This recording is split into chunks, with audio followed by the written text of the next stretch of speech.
Right, good morning, everybody. Very warm welcome again to councillors and staff, to any members of the public who might be watching this live stream, and to the media. I'm going to be chairing the Assets Committee meeting today because we've got Councillor Kingan, who's normally chair of the Assets Committee, is at home as a household contact, so he's isolating there. He is in the meeting, which is great. But yeah, it's always a bit difficult to chair remotely when you've got a hybrid meeting like this. So we'll get things underway. So first of all, do we have any apologies? So apology for lateness from Councillor Percival, apology from Councillor Halaleli. Is she a member of this committee? No, okay, that's fine. No other apologies? So I'd like to move we accept those. Councillor Thompson, Councillor Holding, thank you. Those in favour say aye. Aye. Against? That's carried. Okay, do we have any declarations of interest? There are none. So moving on to confirmation of the previous meeting minutes from the Assets Committee meeting held on the 8th of March. Deputy Mayor Tamandale moving those, and second Councillor Thompson. Any comments? None. I'll put those. All in favour of those being adopted, say aye. Aye. And against? That's carried. Thank you. Right, moving on to 4.1, the first decision report, which is on the Omaroma drinking water supply upgrade. And we'll hand over to Mr. Pacey to talk to this report. So, Marty, welcome. Welcome. Thanks for that.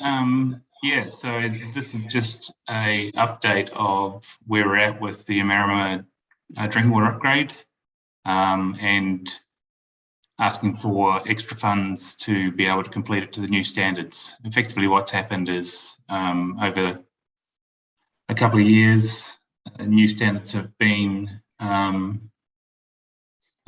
adopted, and our treatment requirement has changed. So initially what we were planning on doing was we've installed bores, we're going to put a UV system in, and what we've had to do is add filters to the mix. So the new standards require a multi-barrier approach. So yeah, so this is just an update. I'll just hand over for any questions. Okay, councillors, any questions? Councillor Wallstein. Yeah, thanks, Marty, for the explanation, also for in the paper. But I note under background, you advised that the cost was a conservative estimate based on a similar project some years ago at Otamatata. For it to be almost 100% out, do you still think that original estimate, conservative estimate based on an old project, was relevant? Like as a council, I'm concerned when we get things that come to us that are jumping budget by almost 100%. Yeah, through the chair. Good question. Water treatment is always difficult to predict. How much it's going to cost to treat the water. Like we're very accurate with when we put pipelines in the ground.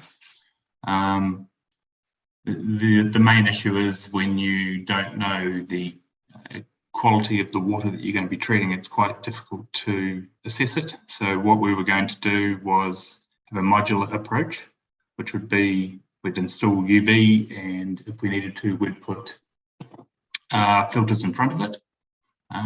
But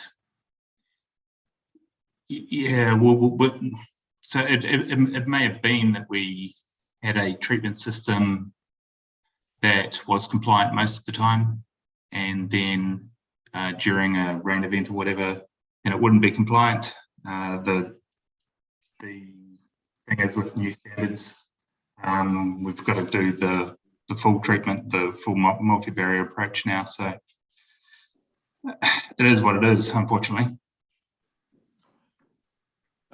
Yeah, I had asked Mr. Hope for further details on the more of a breakdown on where the extra costs were, and hoping provided that by Gareth Phillips over the weekend, but I'm not sure whether that's been shared any further. So there's quite a significant amount of extra add-ons, which is all around, a lot of it's around the treatment, which weren't in the original budget, but are required as part of the additional treatment that is needed now under the new standards.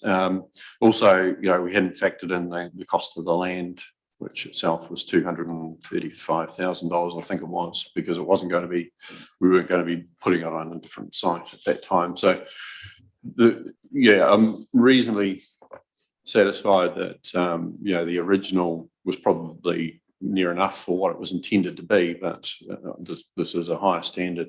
But it would be good, definitely, for this to be shared with councillors before it goes to council meeting for final confirmation. Okay, we've got Councillor Holding. No, you're right. So Councillor Williams and then Councillor Tabendale. Cool. I've got a couple of questions. This one's for Marty. So have you got any idea of similar funding requests that might be coming in for the same reasons in the near future, or is this just one that you know of, or are there others? Yeah, through the chair. This budget wasn't recast when we did the LTP. So it was before the LTP when we got the funding from central government. So we hadn't actually looked at what we thought it might cost again when we reset the LTP budget requirements. All the other projects we believe have sufficient funds to do what we need to do. So this is a sort of one-off, and that's why we've come to you separately on this. Cool. And just one more question. This one's sort of we decided to go down a particular approach because we felt comfortable with the level of debt funding that we might be needing. But now with the changing nature, government standards and requirements, just starting to get to the edge of, because it is so changeable and we don't know what's going to happen, sort of the edge of how comfortable we are with continuing to do all of this debt funding going forward. Just sort of a topic for discussion around the table, I guess, but I'm just starting to feel a little uncomfortable to keep on pumping more debt into our future, just not knowing what's going to happen. Okay, Mr. Hope, you address that? Yeah, thank you. I mean, when we initially planned this project and the level of expenditure and put it in the debt projections, that was without any of the Crown funding. So essentially with this scheme, it's only ending up where the initial projections and calculations were based on in terms of the amount of debt this scheme would need to carry. So I think certainly for the scheme in particular, there's no worse of a debt burden than we initially anticipated for council as a whole. We're just going to have to keep monitoring it and look at the ongoing financial impact of it. I share Councillor Williams's concerns. I guess just teasing out a wee bit on other projects and things, because we did know what the drinking water standards were, and that's the reason we were pushing these through and where the tranche funding came from. So I don't actually recall the discussion where we'd been told that this wasn't actually going to meet the requirements of the new drinking water standards. So it's blindsided a little bit. I don't know if I'm just out on my own there, or if everyone else is a little bit blindsided as well, because you sort of think we're doing drinking water standards, it's hit the tranche 1 funding, which is basically trying to lift our water quality, and you think that what you've agreed on is there may be some movement, you just don't expect it to be 100% plus movement. And so looking forward to other projects, I'm really uncertain if we are, can you give us a certain degree of clarity around that? You've said that there's nothing else. What happens when we have the same conversation a year down the track when we price the next thing? which, yeah, I don't know if that's a question that can be answered really. Yeah, I'd like to comment on that through the chair. The main difference between the standards in the past and the standards now is, in the past, we had to produce water to a certain quality. Now we have to produce, ensure that we have multi-barriers installed. So what we thought we would be able to do is to have bores pump it through a UV system and it be compliant. Now it's bores, we need to pump it through a couple of filters and a UV system to be compliant and still produce the water to the same standard. So it's a belt and braces approach to water treatment. Like if one falls over, then you've still got the other one. So it's a more conservative, more robust treatment requirement. So when did we become aware, through the chair, of the new requirements? Yeah, through the chair, late last year. I don't know, Mike's on the line there. Mike might be able to comment a bit more on the exact detail. So I guess probably just to expand on that question a little bit, Yeah. If we've got a whole lot of projections coming up, because we've got a huge number of water projects in front of us, and you're saying we've only been aware of this from December last year, does any of our projects preceding that all not actually meet the right requirements? Are we going to have this trouble? You're saying we're not, but how come we've got one project that we're having this problem for and we don't have the other projects with the same problem? Yeah, through the chair. Late last year, we redid our capital works program, which had all the projects rescoped and revalued. This wasn't in that list because it had received the tranche funding, and we weren't sure what it was going to end up costing. So we just got more information now, more exact detail. The other projects are quite significant in value. Yeah, so I'm more than happy to have a look. Yeah, I don't know what more to say, to be honest. This is one that just wasn't looked at. Thank you, Marty. I think we do need that reassurance on all those other projects that we're not going to have the same issue, because Mel is not alone in being a bit blindsided by what's come through here. Something we thought we were going to get done completely out of tranche funding is actually going to cost that community or create a debt that is handed over to the new entity if that reform proceeds as planned. So we do need that reassurance. So I think we'd all like your team to make sure that there aren't going to be these sorts of surprises.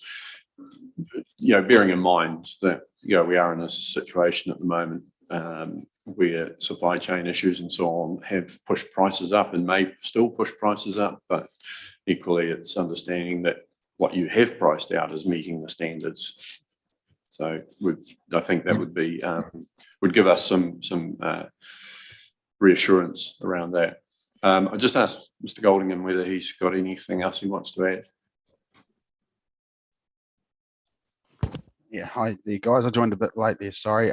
Question on, obviously, the expenditure on the projects through the chair there, sorry. So my comment is that most of these projects are a budget amount that is, we're going to do the amount of work that the money allows. So if there is costs go up as we go in, then we'll only spend what our budget's allowing. So there won't be the overruns on these sort of things.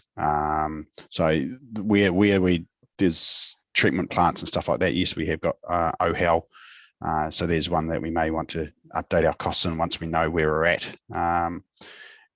So there are probably a couple that we will need to get these updated prices and where we're at, but most of the projects in the enhanced LTP that got approved last year, they're set sort of amount of budgets that will only do the amount of work that's in them. Yeah, I think Probably if we go back to this project, there's some questions on some of the specifics, which I've shared that spreadsheet with councillors around the some of the where the additional costs are falling. Things like tree removal, $25,000. It wasn't in the original plan, but we're doing to provide a bit of security and so on. There's a few things that are being done to keep neighbours happy, and we should be keeping neighbours happy, but are they reasonable things? Some of the associated costs. Looking back, I guess we've also got the experience with the treated water tank at the Omaroma reservoir and the additional costs that hadn't been added in as part of that overall project and what it ended up being. Just some of the challenges around that, but also looking at, are we gold plating things? Are we doing what we need to do and make sure it's a good solid system, or are we doing more? With that tank project, there was a large area of roading sealed and asphalted and so on, which adds more cost. It improves the look of the place, but actually when you also take into account carbon footprint and so on, it actually increases some of those sorts of issues. So are we doing, with this particular project, are we doing what we need to do and not more than that? Or actually are we just, while we're at it, we're throwing some extra costs in there because these are nice to do things? Through the chair. There's very little nice to do in this project. It is the new standards and complying with them. We've built in a fluoridation room because we're expecting fluoride to be required, or they said it's going to be required at some stage. So we've allowed space for it. We haven't installed it. We would hope to get some government funding for that sort of thing. It's certainly not a Rolls Royce, but it's very robust for sure. Okay, thank you. We'll go to Councillor Thompson, then Councillor Holding, and Councillor Williams. Thank you, Mr. Mayor. Gentlemen, I just can't quite understand the rationale behind the reasoning. We're told in this particular case that we have to upgrade to meet government standards, and yet you're saying in other projects we're only going to carry on till we run out of money. If we haven't met the government standards, we're going to be back facing the same problem again. So I really need more information to be comfortable with where we're at the present stage. Through the chair. The projects that Mike was talking about were like renewal projects, pipeline renewal projects and the like, where we have a set budget. We might have $1 million a year, which will replace $1 million worth of pipe. The issue with a water treatment plant is that you don't necessarily know what you need to build to comply until you start delving in and extracting water and analysing the water and working out what you need to do.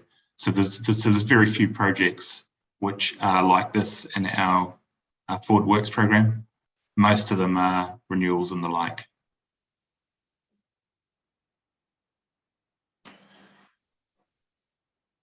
One of the benefits of this two-step approach with this coming to committee and then to council is we can forward it on to council with some recommendations for extra information that can be provided in the meantime. So bear that in mind, councillors, if that's going to be helpful to getting what we need for the ultimate decision, but allow us to progress it at least today.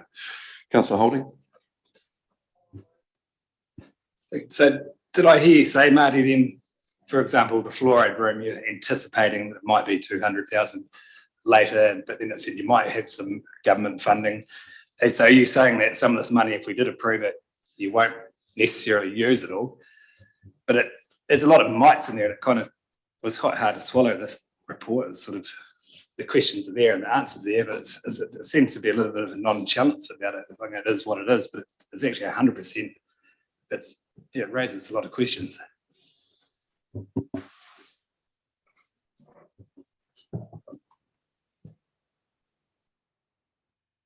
Sorry, I was on mute through the chair. Building treatment plants is inherently, there are lots of unknowns. And you'll find that most of the treatment plants were built previously have gone over budget. It's just as simple as it costs what it costs. Well, what we're trying to do here is be as upfront as possible. We know some extra information and we know it's going to cost more than we expected. So we're just putting this in front of you. I'm not sure what more you want me to say, to be honest. Yeah, I think it's that challenge of, you know, seeing a building go from 370,000 to 670,000. You know, I think some of the differences in costs are a bit unsettling, to be fair. And you know, if the Three Waters reform goes ahead, and the debts are handed off to the new entity, and that repayment gets shared right across the whole entity, then that's one thing. But if that doesn't happen and we end up with the community needing to repay the debt, not just for this project, but for any other projects where these same challenges will be there, you know, is that affordable? And it might be a case of, you know, if we ultimately say, right, we'll get on with this one, but we may need further reassurances, I think, along the way around the exactly the costings on some of the others. When I say exactly, as close as can be, which is where things are at with this. It may mean that there's more planning work done earlier than actual construction, but it's some of those things. So we know that we're not going to end up with a whole lot of debt, more than what we intended, and that ultimately may need to be repaid by the consumers. Mr. Hope. Yeah, and that was part of the intent of the rescoped work program, was to do far more of advanced planning of the whole work program, so that we had a full understanding of what council was actually being committed to in terms of the works to be undertaken to comply with the regulations that were announced at the end of last year. I mean, it really just shows the level of change and of changed expectations in the water space, in terms of, you know, previously it was a bit more choice about how you actually complied with the standards, whereas now the regulations are being far more prescriptive in terms of how it is being treated. And I think, yeah, we are as a team noted, I think Ohau Water is one of the last major upgrades that we need to be looking at. But you know, I think probably would have concerns about what will happen in the wastewater space in terms of what you're allowed to dispose and how you need to do it, and the costs in relation to that. So, you know, part of this, the strong intent of the program was to do that additional forward planning so that we can produce more accurate estimates of the cost. As Marty highlighted, this was, well, yeah, we will do that work that you've asked, but it was an anomaly because it was sort of well underway when the recasting was being done. But yes, I think with one side it would have been useful to highlight this, even if it wasn't in the schedule, but to certainly indicate that there was going to be a significant change in cost because of the additional treatment that was required, and really quite a change in approach. So including the acquisition of the land, a completely redesigned building, you know, a significantly increase in electrical and other costs that we can supply you in more detail. That is currently included on 12 and 13 of the agenda. But yeah, it's yeah, we are, the planning needs to be done. So yeah, there is as much early warning as possible in relation to escalating costs, given all the factors that you outlined earlier.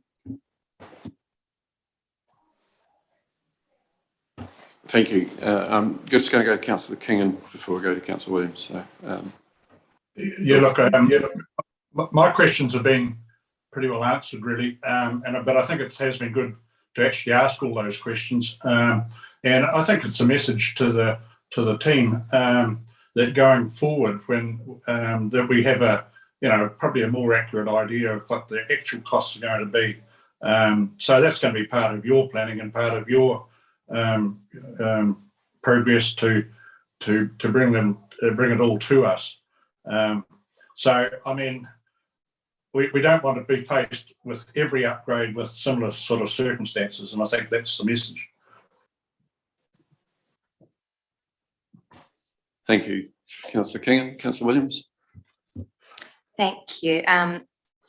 I know that forecasting these costs isn't easy and that everything has become more prescriptive, as you've been saying. But the options that you've given us, in option 1, it says that if we don't approve anymore, it will likely result in non-compliance. So when it says likely, it indicates to me that you're not even certain yourself that doing any of this is actually essential. Is that a mistake, adding that word in there, or is there a chance that any of this isn't essential? Through the chair, yeah, it will be non-compliant. Yeah, you shouldn't have used the word likely. Just to be blunt, it's going to be non-compliant. Got an engineering practice to always just qualify it a little bit. It's fine. Okay, Councillor Wallstein. Thank you, Mayor Kircher.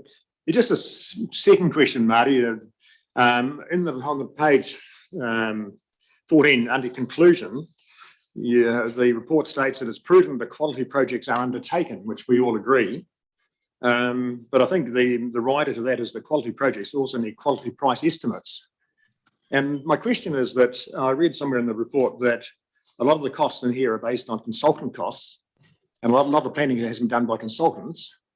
So what review does your team do of the consultants' reports to make sure the consultants' reports are in fact worth the money you're paying the consultant for that report? Yeah, so through the chair, these costs have come about through detailed design. So when we put forward a project budget, it is a broad estimate. Then when we know more what the requirements are, and we know what the quality of the water is, then we revise the budget as we are now. It's just the space we're in at the moment.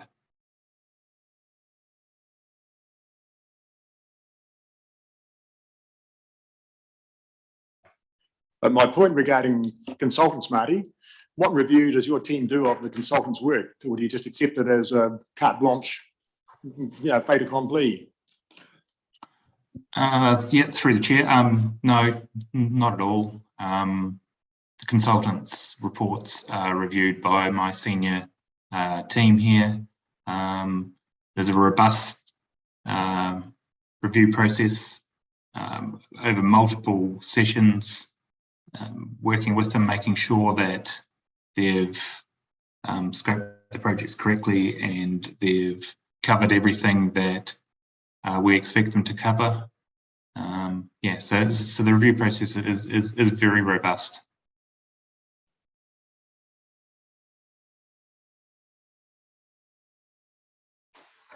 Okay, councillors, I think we've given a fairly good steer to staff as far as our questioning has gone. What I'm suggesting is to progress this is that we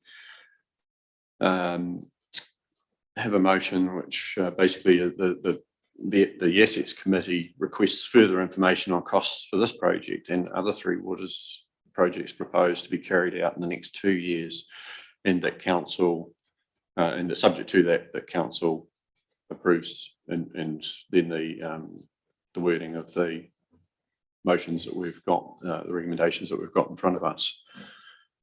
So to test the meeting, I'm happy to move that. Councillor Wallstein, second? Okay. So just to be clear, certainly in time for this decision to come to council in 2 weeks' time, that immediate detail on this particular project would be helpful. I don't think we need that wider one done, but we do want that assurance that and probably some oversight of the costs for those other projects that are being proposed to be brought forward. We're consulting on it at the moment with the annual plan, asking the community. We need to be very clear about what that's about so that we can properly articulate that to our community. And so that's something that we need more in the next few weeks rather than in 2 weeks. But yeah, some assurance there is what I'm asking for. Councillor Tavendale. Just a quick question, because it sort of sounded like the start of that was contingent on this decision, all the other way around. This decision was contingent on that information. I just wonder, because it looks like there's different timeframes for the two, whether they need to be a little bit more separate, or maybe you need to read it out again with that in mind. I'm not sure. Yeah, I've managed to put that on a wee note, which now disappeared. So, so that the Assets Committee requests further details on the costs for this project, and subject to that information, that council approves the additional funding of 1.62 million for completion of the Omaroma water supply upgrade, agrees to loan fund the additional 1.62 million with long-term funding, which is as per the recommendation there, and then to cover your point, and that further to that the Assets Committee requests further information or further assurance on the costs for projects being brought forward over the next 2 years. 3 waters projects being proposed to be brought forward. Sorry, it was written down nicely. So the idea, yeah, just to clarify that, is we do need the details before council makes this decision, and we do need the further assurance of the costings for those other projects that are being proposed, being brought forward. With that request coming from this committee. You happy with that, Councillor Wallstein, a seconder? Yes, I'm happy to second it, Mayor Kircher, and the clarification, but I think it's very important. I seconded it because I think it's very important that we don't want this same result happen again with future projects. We need to know that the estimates that come forward are, I know Marty said, broad estimates. We want them to be not so broad, to be more to the point and a bit more reliable for us to decide on. So I'm happy to support the recommendation. Thank you. Any other comments? Put the motion then. Those in favour say aye or raise your hand. Aye. When I say raise your hand, if you're on Zoom. Yeah. No, that's good. Thank you very much. Well, we'll check if there's anyone against. None. It's carried. Thank you. Okay. Thank you for that discussion. It was more detailed than probably what was expected, but I think there was questions that were needing to be asked and answered. Next one, we'll go to item 4.2, the Waitaki Waste Minimisation Grants Approval Process and Brands. And Mr. Van der Speck, if you'd like to speak to the report.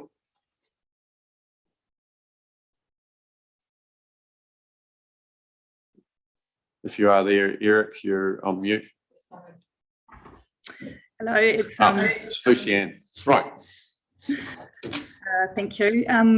Yes, so it's a really exciting place in waste minimisation currently for our council, and one of the WMMP actions that we're planning to bring to fruition this year is the Waste Minimisation Contestable Community Grant. So today we're seeking two things, that we bring responsibility for that grant in-house in our WMMP, which was adopted in 2018, it was envisaged that the responsibility for that would sit with our Waitaki Resource Recovery Trust, who run the park. And secondly, we'd like to get that absorbed into the Council's Grants and Awards Committee. Okay, just got a quick question, Lucienne, if I could. Just on the recommendation, number 2, approves the addition of the proposed waste minimisation contestable community grant to responsibilities of the Council's Grants and Awards Committee for its consideration. I'm not a problem with that concept at all, but I think we're better to have a name for the fund itself, which that's quite a long one that's in there. And I just propose that if we have that, it's the Waitaki Waste Minimisation Fund. So just raise that. There's no problem with that, as you said? No, I like that idea. We have luckily been working really closely with Waipa District Council and looking at the branding and the engagement and education around this. So yes, having a shorter name to align with our branding and our advertising would be a great idea. Okay, thank you. And just on the branding question there, you know, I know this is a topic which is quite important to the Moeraki Runanga, and I wonder, yeah, has there been any consultation or discussion with them on branding at all? No, there hasn't. That's just a draft branding, and we're happy to take advice on engagement and consultation on that branding to get it to be something that is representative of our district. One thing that we'd like is that we have really strong branding in our WMMP. We do have an aspirational vision to be a zero waste district, and that is where the proposed wording comes from, is that we lead with a really strong message to our community of where we want to go. Okay, thank you. Question? Any other questions?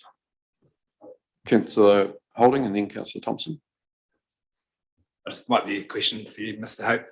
In 2018, when it was decided to have the trust administer that fund, was there a levy getting collected somewhere for that? And has that been used? Is that for Enviro schools, or will it transfer across to the new entity? No, that was done in anticipation. I mean, the levy, I think, had just started being collected, but it certainly wasn't available for this kind of community funding. So that's why we reviewed it and believe it is now more appropriate to be controlled and directed by council. I think we'll seek input on any of the grant applications in terms of their impact. I think sits better inside the council process, because we understand it, we know it's robust, and that there's good accountability attached to everything.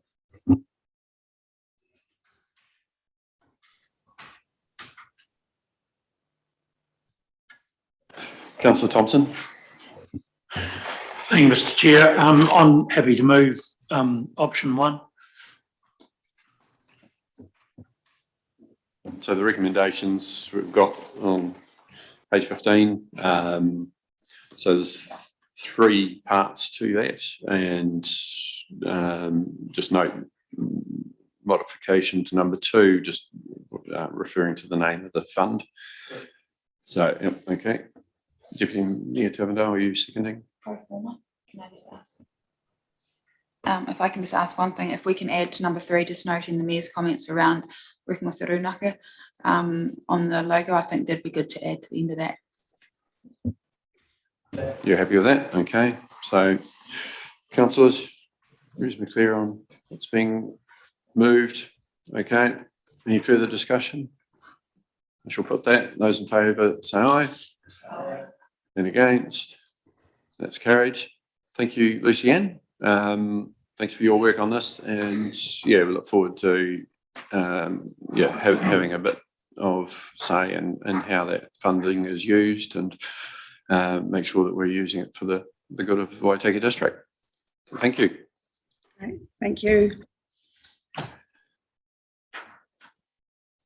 Okay, councillors, now move to item 4.3, road stopping on James Road, Herbert. Mr.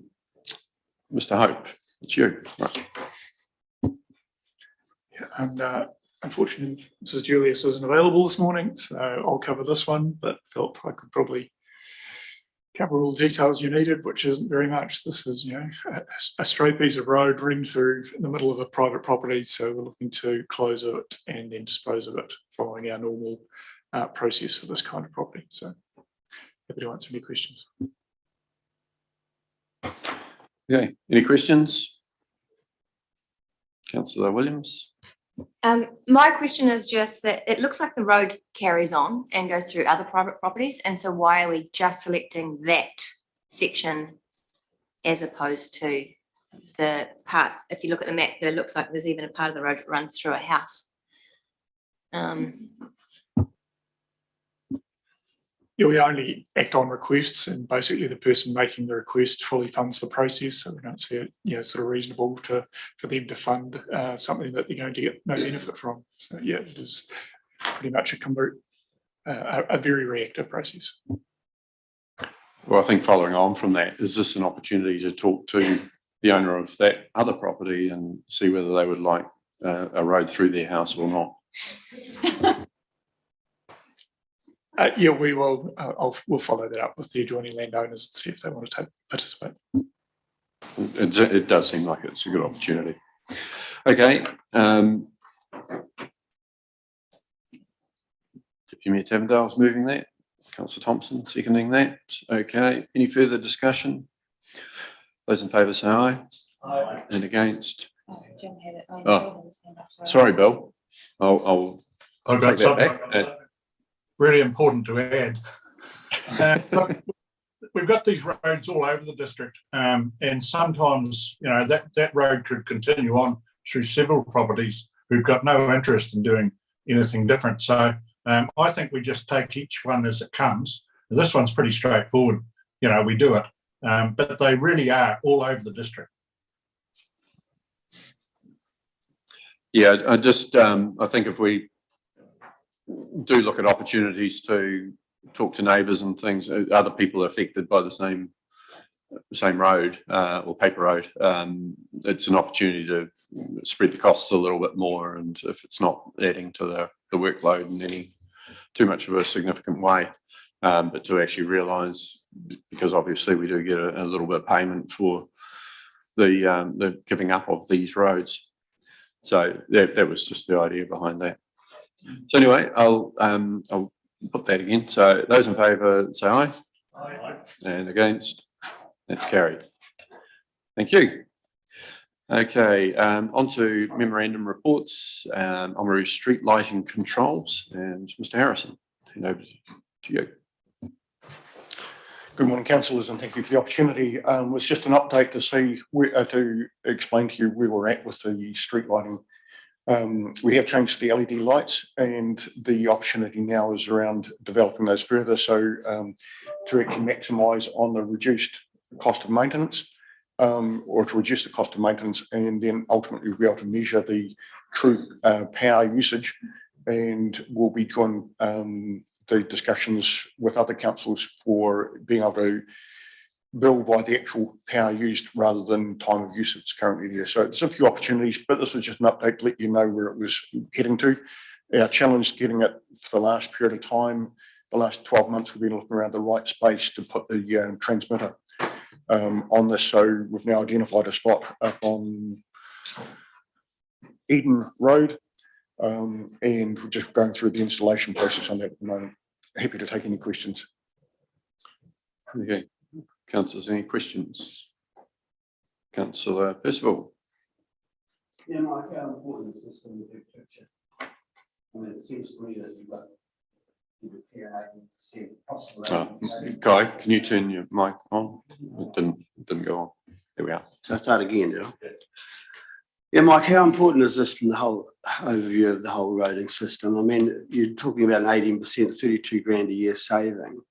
I mean, and you've got lights dimming in the middle of the night when I would say the lights should be brighter in the middle of the night because that's when accidents will happen if they go dark. But anyway, neither here nor there. How important is this and what is the big deal about it when we've got so many other projects that we should be on to? Thank you, Councillor Percival, through the chair. It's an important part of completing the street lighting for the future. While we talk about dimming and the ability to do things, it's not to say that we're actually going to do it. It's just we do have the ability more around the point. If you had a particular point in time where you had a star event where you wanted to turn the lights off, for example, we could do that for a period of time because not every night gives us the cloud coverage where looking at stars and things can happen. So it gives us the opportunities how to look at it. We can be very specific for particular lights if they cause problems, but it's no intent to go out and actually start dimming all of the lights. The pictures that we have through there in the report, in the memo, do suggest, give an indication of what the light effect would be if you actually started dimming it. We will test some of that to see how great that is, because we're looking around the safety of the network. You're quite right. As you get into the middle of the night, whether you need the lights for the purpose, currently our street lights are for pedestrian safety, more so than anything else. We're at P3, I think it is. We will be testing that to see what impact it has, but there's no intention to go and create a dimming at the stage before we actually can give you some information on that. Deputy Mayor Savendale. Thank you. I think this is a great initiative because, you know, we do have a number of areas where there's issues. I guess, do you see this being in the future a way to respond to complaints around light spillage or people with issues on their properties? And if that becomes a big issue, do you think we need to have a policy around that to work out how we deal with that for the public versus private good? See what I'm saying? Through the chair, yes, that's exactly what I would like to talk around. That is, we've got a number of policies I'm looking to bring through, but one of the policies will be around street lighting and how we actually manage that.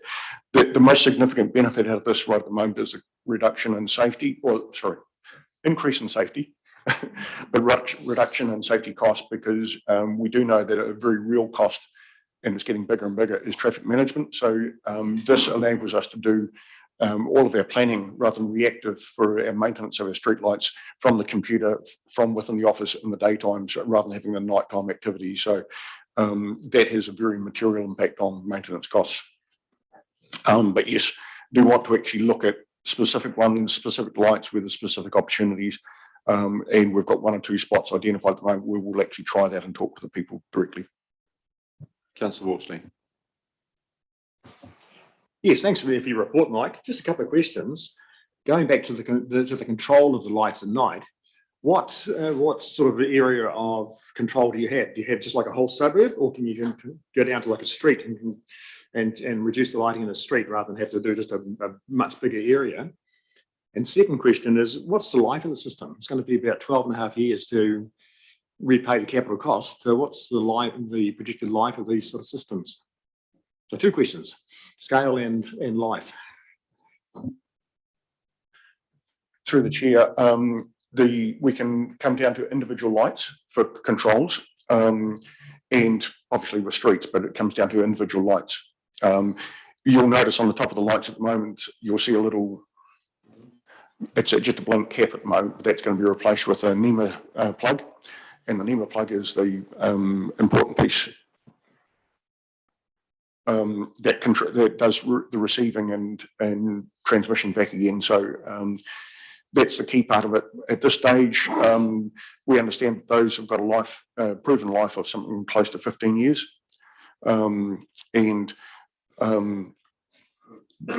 Because it's of the nature of what it is, we're not expecting anything to change too much on that.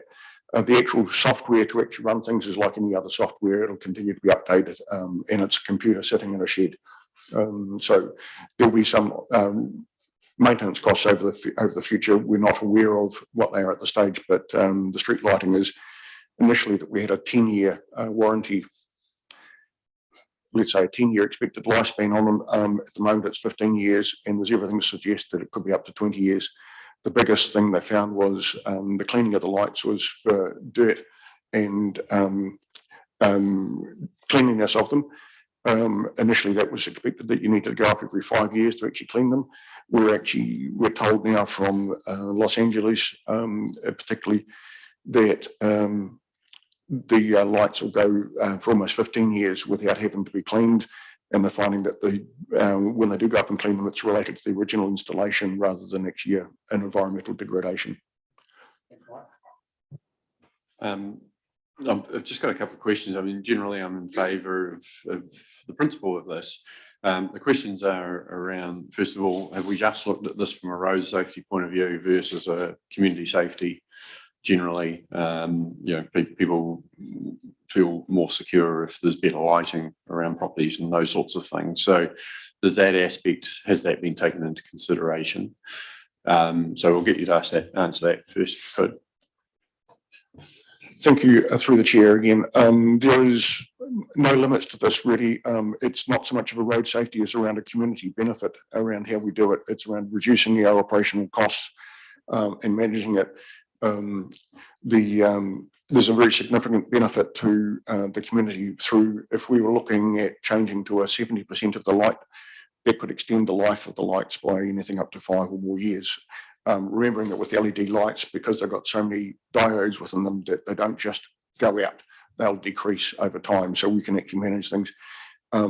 If you look at the community benefits, one of the things we could do is we can put in higher wattage lights and then run them at a lower wattage. So that means when you're having a street event, for example, in the middle of the night, you can actually turn the lights up to daylight and make it very, very bright. But in the most of the year, you run them at current levels. So that's around the community benefits. We haven't started touching on how that can be used through the community. The other question's more around a policy type situation, and that's, we approved a budget and for the LED changeover. Obviously that's happened. Now there's some money left over. This wasn't part of the original project. So to me, I think it would have been better to have come back as a decision report rather than just a memo to actually say, hey, look, we've made these savings and here's how we can use it to make more. But the question, I guess, is it's $400,000 overall cost, Waka Kotahi contributing to that. Is that on the same basis of 85% from them, 15% from us, which I think was the original LED project? Through the chair, yes, that's correct. There was the 85% co-investment from Waka Kotahi around this. I'm unaware of the decision making around where this came from. I believe that precedes me, but I'm not aware of that. Okay. Thank you. Councillor Holding. I can see a community benefit in the cost savings of the electricity for currently now, but as you move into the future, I'd question whether some of the stuff is community benefit. Almost would want some sort of consultation with community. I mean, for example, loudspeakers and messaging screens on your light posts. I think there'd have to be policy written around that and consultation.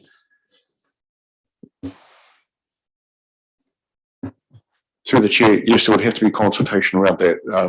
The opportunity it gives is that currently the streetlight circuit runs through the daylight hours, through the night hours. With the news, with this system coming in, the streetlight circuit will be running powered up all the time, so that it gives the opportunity to having facilities or structures provided on the lights running off that power circuit. So basically, it's the world is your oyster. Councillor Hopkins. Thank you, Mr. Chair. Look, just picking up on your point, and I think it's a very valid one, is this a done deal? I think if, and I hope the Chief Executive and our CFO both note that money that is saved from an allocated budget should not just be spent on extensions of that budget area or whatever. They should come back to us, or there should be some means and mechanism by which that money is reallocated and a decision made. So in this instance, Gary said that it should have been a decision report, not a the Mayor said it should have been a decision report, not a memorandum. I rather consider that to be correct. is it too late to make it a decision report? Personally, I believe it is. Like I say, I'm in support of this, and if we've paid, if our contribution is $60,000 towards this, it would have been better to have made a decision. Yes, we'll put it to this versus we'll put it to more gravel on roads or something. But given the savings per year, there will be a payback period in 2 years' time for us, which is well, I'm not sure whether that saving is also subsidised by Waka Kotahi or not, but if it isn't, if it's fully our cost is running those lines, the payback is quite quickly, and we'll be making that extra money along the way. So I think we've got it in front of us the way it is, but it's just that message to officers that, hey, we want you to find savings in these projects, and if there's money left over, it's like then how do we decide to make the best use of that? If it's money to be spent, or else maybe it's a reduced loan that might be taken out. So that's really coming back to where does governance sit versus operations when we've approved the budget. So that's a bigger discussion, I think. Okay. If you're Mayor Tabendale, you want to move that? Move the recommendation? Okay. Do we have a seconder? Councillor Wolstein? Any further discussion? Yeah, just quickly, I do think that this is going to have some real benefits for our community. So certainly taking the point around savings and what decisions should be made when, but well done to the team on making savings and making this a possibility. I think that's pretty fantastic, and I think that this will actually have some really good implications in the future for people being able to say, this isn't working for me in this area, and we can actually do things that can fix problems, which I think is going to be pretty awesome. But yeah, I think the policy work around it is going to be really important too. Okay, anything else? Councillor Williams? Just a quick point that we are going to need to add policy around it, and as we add policy around it, we're introducing red tape that might make the benefits of the system quite difficult to use all of the benefits that are possible. And the other thing I just want to say, it's not going to be a reactive system. It's going to be a pre-programmable system. So it's not, there's no benefit of, say, for example, a safety event happens in the middle of the night. We're not just be able to have someone sitting there and say, we need more light in this area, So, I mean, while there are benefits, we're not going to actually be able to use the full suite of what the system can offer us. So it's kind of like we've just got something that's got lots of fun bells and whistles without actually fully thinking through how it might benefit us. But thanks for the good work. And yeah, it's just what I wanted to add in. Okay, any further discussion? Councillor Wolstein. Thanks, Mayor Curtis. Just a quick comment. I'm happy to second the motion. I think it's a good idea too, but it's got future potential. And I note the very last line of your conclusion, Mike, is that you say findings and recommendations will be brought back to the Assets Committee in due course. So as things are fine-tuned and the new opportunities are realised, we look forward to being advised further in due course. So thank you for that. Okay, I'm going to put it, those in favour say aye. Those against, that is carried. Thank you very much. Just mindful we're running a little bit behind time, but we'll see how we go. Next item is the crash record for our districts over 2021. Mr. Harrison, you want to speak to this one? Through the chair, it's very sobering to look at the number of serious and fatal crashes that happened over the Easter Anzac period. Lucky that we haven't had a share of it coming our way, but we did know that in the last 2 weeks we've had 2 cycle versus motor vehicle incidents in the town. So crashes is something we do need to keep very mindful around. This is why we're doing what we do for so many of our safety improvements. It's around creating a network-wide change with what's happening. I said this morning that we've got a road to zero program that's yet to, by 2050, we'll have zero serious and fatal crashes on our roads in the country. If you take a straight line on that, it's just over this, by 2050, we'll actually have 4,000 people that die on our roads. So we want to actually make that shorter rather than longer. So this gives you a status of where we're at. If you read on that, you'll notice there's some of the records are not coming through all that quickly. It could take a couple of years before some of the fatals are actually recorded to say it was a fatal and it was related to the crash. A lot of that can be the coroner's findings and waiting for that to go through that process. So when we're looking at our records, we've actually had some difficulty getting everything to align up on a particular time date. And we've raised that with Waka Kotahi and how they actually record things. So there's quite a bit of work going on. It does come down to how regularly the information is put in there. One of the things that do notice, because it's really on a 5-year trend, so much of the reporting is that we had a very bad period in Waitaki in 2016.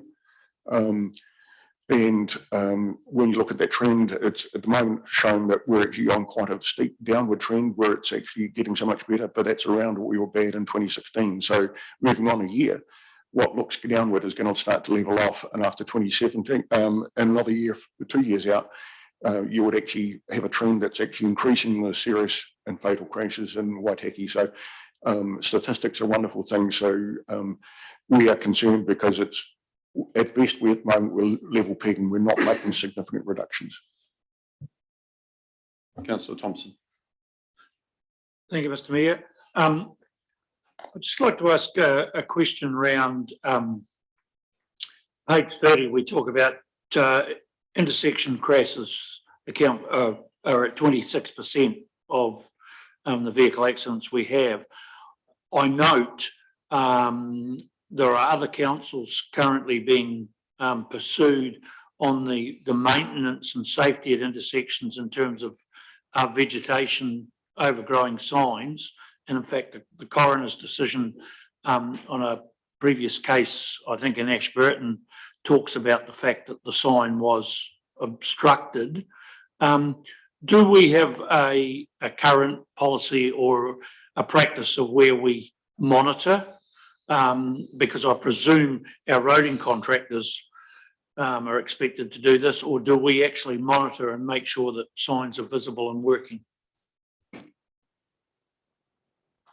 Through the chair, I saw that article in the paper over the weekend, and I've set in place a process with my team to actually start a review of that to make sure that we're capturing it, because that's got quite some concerns for me. We will have similar situations. We do have in our maintenance routine trucks going around is supposedly to keep watch on that. That's the intent. Whether it happens or not, I don't know, but that's something we'll be working through over the next period of time. Thank you. Just make comment. The language in here talks about the number of crashes we've had, but obviously they are reported crashes, and I'd say there's probably a lot of non-accident, particularly non-accident crashes that have occurred that don't get reported at all. They just, someone's had a ding or minor or reasonable, and no one's been injured, then it won't be reported. And I think it's probably something we need to keep reminding people. We do need them to report even those incidents, because it helps us form a better idea of where these things are happening. So should we be giving this a little bit more publicity? Through the chair, yes, I'd like to see that, because this is our community that gets hurt on these places, and by being silent, we're being complicit with actually saying it's okay. And having somebody hurt on the road is actually not acceptable to any of us. The more we can move around. Quite correctly, you talk about it, the reporting has been around the number of crashes. The road to zero is moving to say the number of serious and fatal injuries. Because one crash, even we saw in Invercargill, there was 4 youths had actually killed in that one crash. So having those statistics around the number of people that are actually that are affected, and then the greater families from it. Thank you, Deputy Mayor Tavendale, and Councillor Hopkins. Obviously, we have the snap, send, solve, and I'm just talking about the issue raised by Councillor Thompson around the visibility of signs. If members of the public do let us know that there is issues, I would hope that we will be prioritising those kind of things if there's a safety element. Would that be correct? Oh, sorry. Through the chair, yes, that's correct. That anything that comes through, Snapchat, Solve, CRM, any sort of phone calls, we do actually respond to that to see what can be done. Often the vegetation, particularly maybe on private, over the boundary, but we'll talk to the property owners too and see if what can be done. I guess maybe that's something we could also put out there in the media a little bit as a wee reminder that Snap, Send, Solve, all those kind of things are available if people are concerned about areas that we haven't addressed at this stage. Through the chair, that's what we will do. We've got Jason Everett that's listening online here at the moment, and from the road safety, he will actually have that in his messaging that he puts out through the media. Thank you. Councillor Hopkins. Yeah, a couple of questions. Apologies if I've missed something. On page 30, the chart showing the distribution of accidents, 133, 7, 22 and 8. What are the different colours in those circles represent? I noticed with the 7, for the sake of argument, there's a red that doesn't appear, well, also on the 22. So if you could clarify that, because it's not shown, the graph or the different colours aren't explained. Two other questions. The 2 fatalities, were they both state highway? And picking up on the Deputy Mayor's point, the signage, and the coroner, I think, in this most recent case in Ashburton also mentioned the size of the signs on some rural intersections. And I wonder if, as a part of our re-signing, whether we couldn't and shouldn't look at actually creating bigger signs as a general principle, particularly on some of those at-risk unpoliced rural intersections. Through the chair. First question around the colouring, and I'll just wait to see whether I get a text coming from Jason to say what it's around. I can't give you that answer. I can give that. On those circles, the green is the non-injury accidents, the amber is the injury accidents, and the red are the fatalities, which show that one of those fatalities was on State Highway 83 and the other appears to be on State Highway 85. So hopefully that helps. And the last question you asked there was around looking at signage and whether we actually increase the sizes. We do look at that because there is some old signs out there. They have changed over time. When we get into replacing them, we go to the more recent standards. But what we will be looking at with our intersections is whether we should have a giveaway or a stop sign is one thing, but do we need to put an advance warning? TY Junction, where we had the fatal crash there, we looked at those signs and around.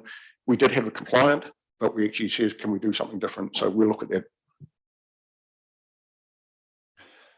Okay, someone like to move, we received the information. Councillor Wallstein. Thank you, Councillor. Oh, you did too, sorry. I shall allow you to answer that before you move the motion. Thank you for your kind allowance to give me a good chair. Just a couple of questions, Mike. On the road to zero, I see where the public have been bombarded with millions of dollars being spent on advertising on road to zero, and a laudable objective, but when humans are involved, impossible to achieve.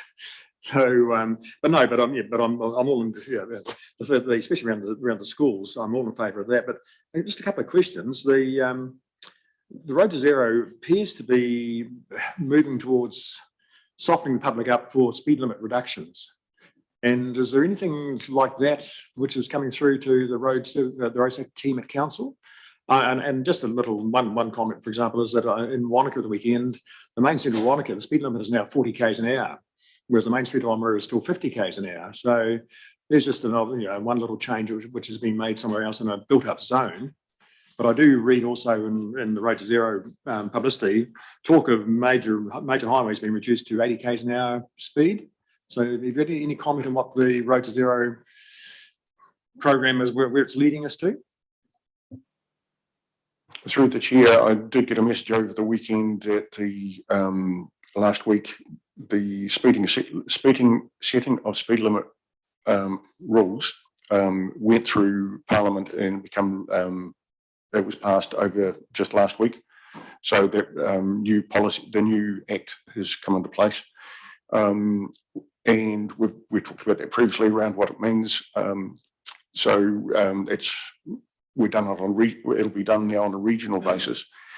What that's going to mean towards 40 and 80 kilometres per hour, there's quite a bit of chatter, I think, for around making urban roads 40 k's, rural roads 80 k's. That is going to have quite mixed views on it. And when we look at our speed maps that we have, the mega maps does actually tell us what the average speeds are going around. We find out that the average speeds for urban roads are sitting around the 35 to 40 kilometres an hour, and rural roads are sitting around the 80 k's. That's what people are travelling at, not everybody, but probably 80% of the traffic is travelling at those speeds anyway. Certainly the big movement that I'm looking to see is that round schools will be made a carte blanche to say this is your speed limit around schools. So we have a consistency throughout the country. As we get through that, we'll be bringing that back to council.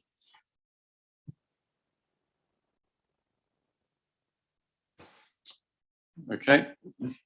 Who would like to receive the information? Councillor Thompson, thank you. And Councillor Percival. I'm going to put that. Those in favour, say aye. Those against, that's carried. Thank you. So now moving on to Road and Capital Works Programme. Over you again, Mr. Harrison. Indeed, thanks. I do appreciate we're running a bit longer for time and it's eating into your morning tea break. So this is a repeat of what we brought to you last year, but just brought it down. This is for the next 2 years rather than the 3 years. And just want to keep that in front of you around these are the projects that are coming up. The only thing that has happened is that through our resources availability contracting, we have been slow with getting things moving this year. And that's going to run through into the early part of next year. So we're trying to maximise that opportunity. Contractors are getting very, very busy at the moment, and our contracting resources are not growing as fast as what we'd like. So this is just a repeat, and it's just letting you know about we are having some delays.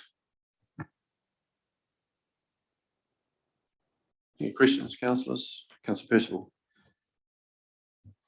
Yeah, Mike, in your background on your lead page, delayed projects that have either been tendered and awarded with completion early in 22-23 or will be combined for delivery in conjunction with 22-23 program.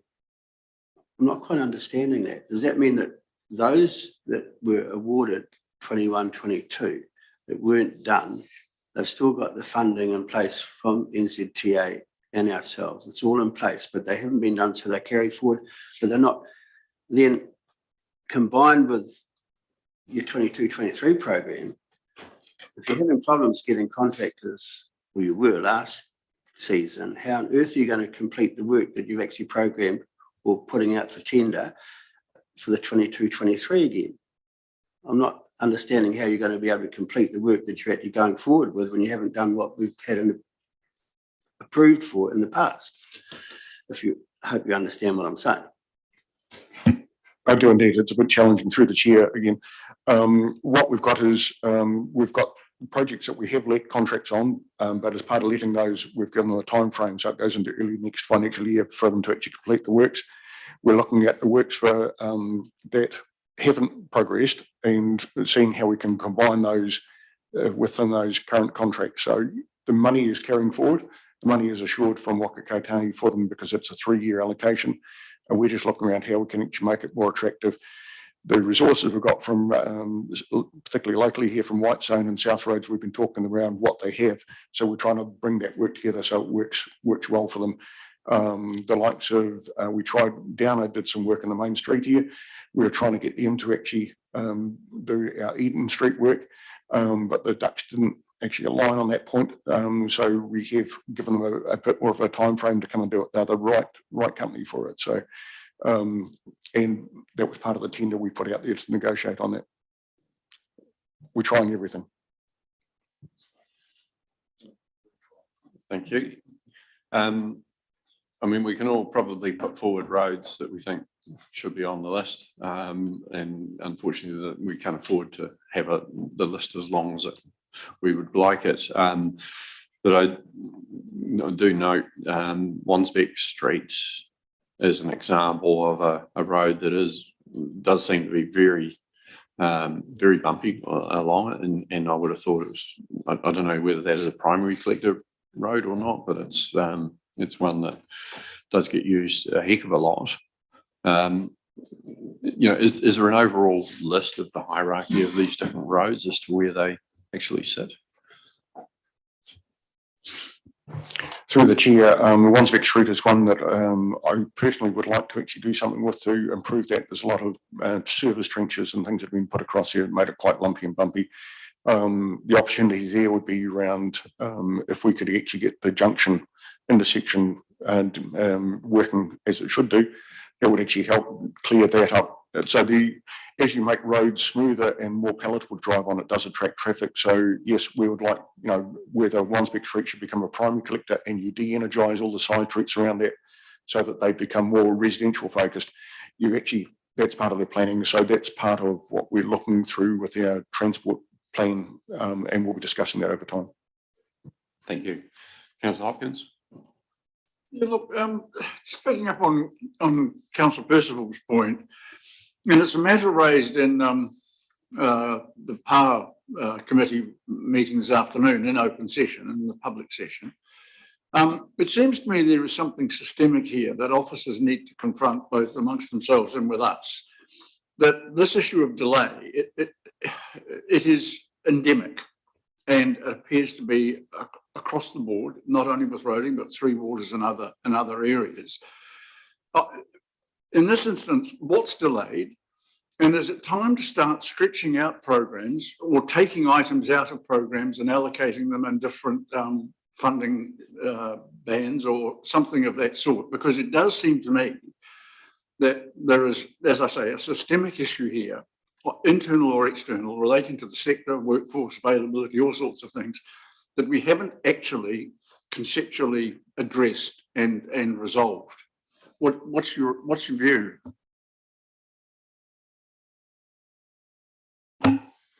I've created that one. Look, I mean, this has been a pretty rapid change in the market, and we are looking at ways that we can respond to this and be more flexible in our procurement approach to ensure that the work actually gets done. I think so we're looking at things like bundling work up, having potentially different arrangements with contractors, so there's more flexibility about when items are delivered. So really trying to move away from almost the procedure that's put in place by the annual plan process, where you do very much think of things done in a 12-month period and trying to get everything done by the end of June, so you can report one way or the other on the success or failure of things. So yeah, we're certainly keenly aware of this and trying to respond to it to ensure that the key is to get things delivered in a cost-effective way and be flexible about the parts that we can be flexible. Thank you. Okay, thank you, councillors. Someone like to move or receive the information? Councillor Thompson, Councillor Holding, second that. Okay, those in favour say aye. Aye. Those against, carried. We'll take a break now for over 10 minutes, so we'll come back at 10:30 for the last item of this meeting, and then we'll be on to the CCR committee meeting. So thank you very much.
Right, welcome back as we reconvene the Assets Committee. So just the last agenda item, 5.4, which is the group activity update. So we are running a wee bit behind, so if we can keep questions brief and to the point, that would be much appreciated. So Mr. Hope, hand over to you. In the spirit of brevity, so the report's there. I think really there is an awful lot being done, but I think we are going to face increasing challenges to deliver projects inside a budget and inside a timeframe. So we will need to work on advising elected members of changes that either need to be made or need to be items that need to be reconsidered. And I think we will start reaching the point where some projects just can't proceed as planned because they are either too expensive or there is just no contractor availability. So that will be a rather unusual situation for council, and when just need to turn our thoughts as to how best to advise elected members about options when that kind of situation occurs. But otherwise, let's turn to questions. Thank you. Okay, we'll work through the sections. So starting first of all with Three Waters, Deputy Mayor Timandol, you question? Just on page 48, 49, the wastewater inflow and filtration inspection process. I read that we're talking about carrying out private property inspections. I guess that's following where we think there might be issues. Do we have any policy around this? And I just want to understand, because it feels like it's opening a real can of worms. Us to be aware, what do we do if we find things, the cost implications? It just seems like a really big thing that's just had a paragraph put to it, and I wonder whether we need to have a bit more of an understanding of what that could mean. Okay, Mr. Pacey. Yep, through the chair. That's a very good question. One of the things we do need to develop is the engagement plan, and that will be covered off from that. This is something that's been ongoing for probably a decade in all reality when we started looking at it. So the next phase is to move to look at private property inspections.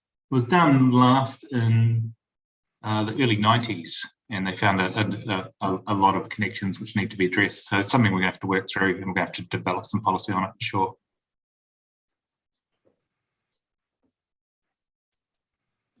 Yeah, okay, so just wanting to understand, obviously if there's issues on private property, there'll be an expectation that private properties will address those issues. I'm guessing, is that what happened back in the 90s? Yeah, through the chair, 100%. So there's requirements for property owners under the Building Act to not have connections between stormwater and sewer systems. But this is just signalling that we're going to start looking at it. We will need to discuss this more and develop policy around it for sure. Just through the chair finally, just want to understand what information we need. Is that through our warrants that we go onto properties, or is there another process in behind that, or can people say basically get off my property? How does that work? Through the chair, that will be through our warrants, correct? We can access private property. We can't access inside dwellings, but we can access outside if we believe there's an issue going on, and that will be identified when they do smoke testing or whatever. The smoke will come out of a place where it's not supposed to come out of. But yeah, this is just a quick heads up at the start. We're going to start looking at it. We'll be discussing this more with yourselves as to how we would engage with the community. Thank you. Okay, any other questions on Three Waters? Comments? Okay, move on to roading. Councillor Williams. Just a quick question on page 54. It's about the speed limit around schools, and it talks about the blanket, a blanket 30 k's around urban schools and potentially around rural schools. What does blanket mean? Is it all hours? Is it, it's quite a broad term. I'm just trying to get a definition of what blanket is actually meaning. Through the chair, I believe that's the blanket would be that around the schools, the signs go up and it's that speed limit. It's not just school time or anything like that, as opposed to active speed zones where they would change for, as you see at the moment, the Ardgowan School has them for, I think, school start around 9 o'clock and 3 o'clock for the school end. So blanket would be to put the signs up, and that's what it is all the time. Councillor Wallstein. Yeah, just a quick question, Mike, on page number 56, State Highways, Thames Highway, and the issues in Thames Highway pavement, with the whole area was resealed. Then within a matter of weeks, it seemed to be, there was that digging up, and there's now bumps, you go along there, there's bumps all the way along, and patching continues. Just to make sure that was all the fault of NZTA, and council wasn't involved in digging up any of those side drains coming into the main highway. I suppose the question really is there a coordination between NZTA and council and works that are done where there may be a spillover between the two authorities? Oops. Through the chair, NZTA and Downer, the contractor, are in discussions with council around what has happened through there and what the fix on it is. Or just to follow on though, Mike,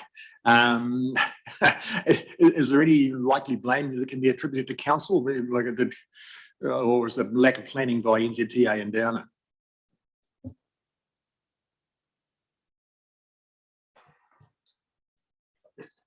I'm not aware of the discussions going on, other than the fact there is discussion going on between the Three Waters team and Downer, the contractor.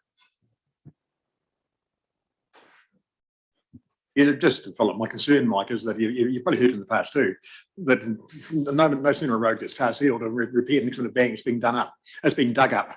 So just to make sure that those criticisms of council are not founded on any fact. Okay, thank you.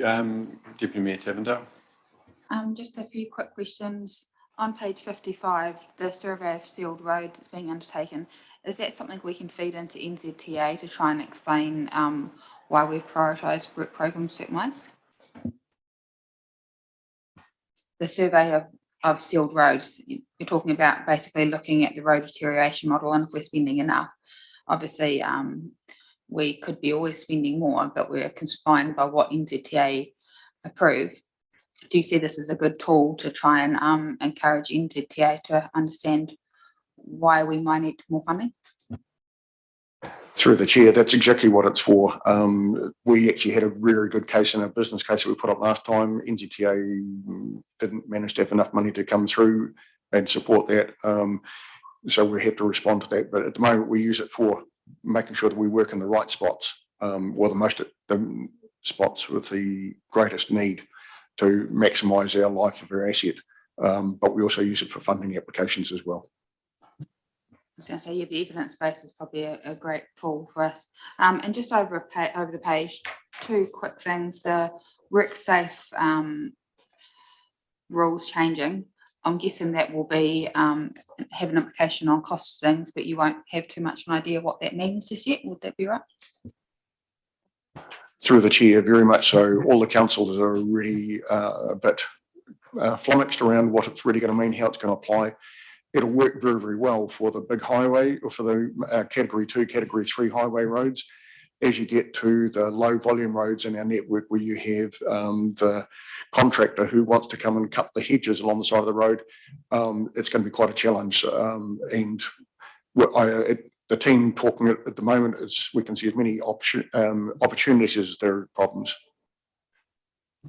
Thank you. And through the chair, finally, just the Kiwiwara and the crossings, do we have much in the way of detail there, or are there any in our district?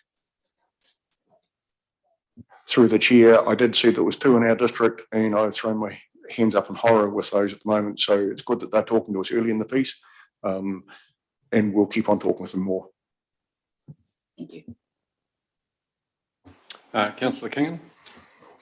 Yeah, look, I want to just continue on from Councillor Tavendale's discussion or questions about asset management. And as I read through the list here, there's a whole lot of different methods of reviews or surveys and the like. Now, I mean, I'm sure your team uses this, Mike, for information about the states of our various roads. And I just want to ask you, and sort of, I suppose I'm doing it in a roundabout way, do you end up with that much information that it's hard to work through? It just seems to me like a lot. Through the chair, excellent question. And one of the biggest risks with asset management is you drown in data. Are we at that point? We, for our local authority, I've got to say, we've probably got as much data as what we can really use with our, because we do know what our roads are or our assets are performing like. Do we need any more information to make decisions on those? Probably not. We could actually better direct some of that money to actually doing work rather than talking about it. I'll talk to you more about that in time. Thank you. Councillor Thompson. Oh, you were just nodding friendly at me. Okay. Any other questions on roading? Okay, we'll move on to recreation. So thank you, Mr. Harrison. Questions on recreation? Councillor Wallstein. Thank you, Mayor Kircher. Yeah, just the first one, else to ocean. You'll see on page 57 the photos of the start and finish signs for the Oxford Trail, and they have been designed by New Zealand Cycle Trails. And at this point in time, I think, as far as we know, as far as the Joint Committee knows, the size and colours are not negotiable. That's been decided New Zealand wide. The committee has debated that, as Mayor Kircher will be aware, being sitting on the committee. And so just any comments you would like to make about that would be appreciated, to inform the local Joint Committee members as to your thoughts on having that at one of those down at the harbour end of the Alps to Ocean. But just on the other hand, it is good to mark the end in the appropriate manner. It's just a question whether that is the appropriate manner. Okay. Eric, it keeps cutting over to you when there's noise there. So if you're wanting to speak, that's fine. But otherwise, if you can keep muted, that'll be good. Deputy Mayor Tavendale. I totally agree with Councillor Wallstein.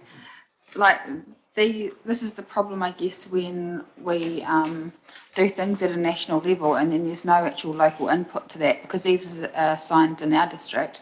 We've also got a lot of other things that are going along that trail, which obviously our Alps to Ocean, which has got its own branding.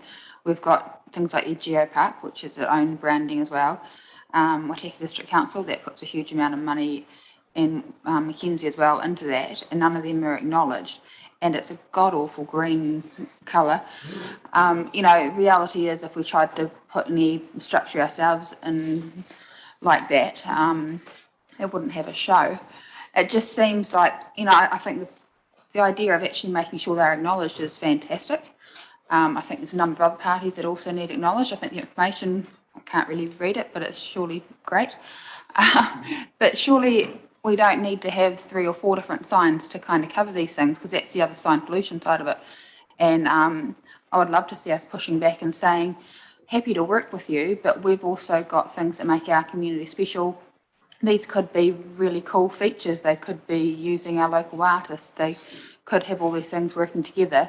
Ngāi Tahu should be part of this discussion as well. Like all the things that we try to do things right as a community are being ignored through this kind of thing. And this is our trail and our community, and it should be us that are deciding what they look like. Thank you for that feedback, and I think, yeah, it does deserve to be pushed back. Not sure if it's an official Rosine colour, god awful green, but it's certainly quite appropriate, I'm sure, for some areas, but not for a lot of our more natural areas where we actually want the experience to be around nature and not that particular colour. So, Mr. Van der Speck, do you have any further commentary on that, about how well can we push back on that? I share your concerns, and these concerns have been expressed both to NZCT and to MB. Unfortunately, MB contracted NZCT to embark on this project, and yes, the consultation and discussion over it has been substantially lacking. As far as pushback, I don't think we're going to have any success in changing the size, style or design of these signs. What I think we can push back on is as far as choice of sites, and certainly their preferences that it would be located at the start and the end. DOC share our concerns as far as locating one of these substantial signs at the start of their trail in Mount Cook National Park. I think the best approach is probably to investigate a number of different sites, and perhaps it needs to be a little bit further back up the trail before you actually reach the harbour. But our preferred approach at the moment is basically to go back to NZCT and say, well, here's some sites, get their views on that before we come back to have a further discussion with you. Thank you very much. I take your point, Mr. Van der Speck, but I also think that unless we push back, unless we're direct, unless we know what we want, then we won't have a show. If DOC are not that supportive, if we talk to our local runanga, if we all work together and actually have a plan for what we might like, then I think we have more of a chance than just going, well, we probably won't be able to change the look of it, so let's not. Things like Wamaru Stone, and that would be way more fitting, and then it could be where it makes sense at the end of the trail, but I think it needs to be a bit more of a combined process. So I'd like to see us pushing back against more than just a location. Yeah, and I do agree and with your comments. The difficulty, I think, is going to be that they've commissioned these signs, constructed these signs, and any pushback may mean that council has to incur the cost for any different sign that we may put forward, or we run the risk of potentially not getting funding from MB in the future. So those are just some of the I guess, the environment we're working within, and certainly support and totally agree that we should try to push back. But there may be some consequences in that. Sorry, through the chair, I think when we talk things like future for local government and us owning our own future, this is really important. Surely working with MB, who's got to actually work with your local runangas and things like that, surely there is actually a case here. And, you know, maybe it comes back to it and they say, well, then you fund it yourselves, and that's a discussion we have as a council. But I still think that before we bow to pressure there, we put that in, because I don't think it's the right look for us. And I think that all these groups working together should be working together to come up with what this looks like. And through the chair, I totally agree with you, and it's great to have the support. So this conversation and these minutes are going to be very, very helpful in us to go back and have those conversations and make that point. So thank you. Thank you for that. And I think if the New Zealand Cycle Trails want to have their branding, I mean, they can have that, but let's make it sure it blends in with whatever we're doing. And I think that's the message we need to give them. So. Councillor Thompson.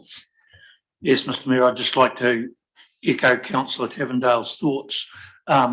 We market this as a premium cycling experience, and to have some crass acrylic looking plastic numpty at the end of it is totally opposite to what we're trying to achieve. Right, so any other questions on recreation? Councillor Wallstein. Yeah, thanks, Mayor Kircher. Yeah, just Mr. Van der Speck, going to page 64, Cape Wombrau. I see you've got a volunteer working through Forest and Birds who's removing pine trees growing in the community planted areas. And he's going to be allowed to use his battery powered chainsaw. I would suggest this from my regular use of the Cape. There is a lot of trees growing in the area that's probably bigger than what an electric chainsaw could deal to. So can I just ask the question, is there a real serious intent to remove all the pines that are growing through the community planted areas? And can one person actually control them by himself? The intention certainly is to remove the pine trees in those community planted areas, and I have a electric chainsaw myself, which has a 16-inch bar on it, and I think it is perfectly suitable for the type of work we're talking about. I guess the question at the moment is probably the number of hours that this individual may want to put into it, because certainly I don't think it potentially would take too long to remove the trees from those areas that have been community planted. I'd have to follow up with Lindsay to find out on progress on that. Okay, thank you. Just a question also on that page, the parks maintenance contracts, just the comment on contractors undertaking the removal and replanting of the annual flower beds this month. They did seem to take them out quite close to Anzac Day, and although the replantings had started coming away, they probably weren't quite what we normally expect. So just a wee bit of feedback on that. Maybe they needed to do that slightly earlier than they did. But otherwise, everything was looking pretty good and tidy around the place for Anzac Day. Yeah, and I know your comments, and we had the same concerns. Unfortunately, the bedding was looking rather past its best, and unfortunately, they can't speed up the supply from the day. They have to take a stab at a date months in advance. They had hoped they'd be able to carry those plantings through to Anzac. Unfortunately, they were past their best, and the decision was made just to suck it up and replace them as soon as we could. Okay, thank you for that. Anything else on the recreation chapter? Okay, we'll move on to property. Good to see the next stage of the wharf redecking getting underway. Any questions, comments? Okay. Sorry. Mr. Hope. Mrs. Julius just did ask me to note that we received over 400 submissions on the Forester Heights engagement today. Thank you very much. Okay. Right, I think that brings us to the end of that agenda item. So I'd like to move, we receive all that information. Deputy Mayor Tavendale, seconded Councillor Holding. Those in favour say aye. Aye. And against? That's carried. And with that, that finishes the agenda for the Assets Committee. We'll have a short break and rejoin for the Community, Culture and Regulatory Committee, which will be quite an interesting one, I'm sure. So anyway, thank you very much everyone for your participation in this one, and we'll change things around. Thank you.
Right, welcome to the Community Culture and Regulatory Committee. First of all, apologies. We have one from Councillor Halalele. Any other apologies? No. Do I have someone move that, please? Thank you, Councillor Hopkins. Seconded, Councillor Thompson. All in favour, please say aye. Aye. And against? That's carried. Right, moving on to declarations of interest. None. So we'll move on. Now, the confirmation of previous meeting minutes. They weren't ready in time for the agenda, so Can I move a portmanteau motion that the minutes be? Councillor Hopkins, can you put your mic on, please? Sorry, no, I'd like to move a portmanteau motion covering all of them, just that the minutes be confirmed as a true and accurate record, subject to amendments as required.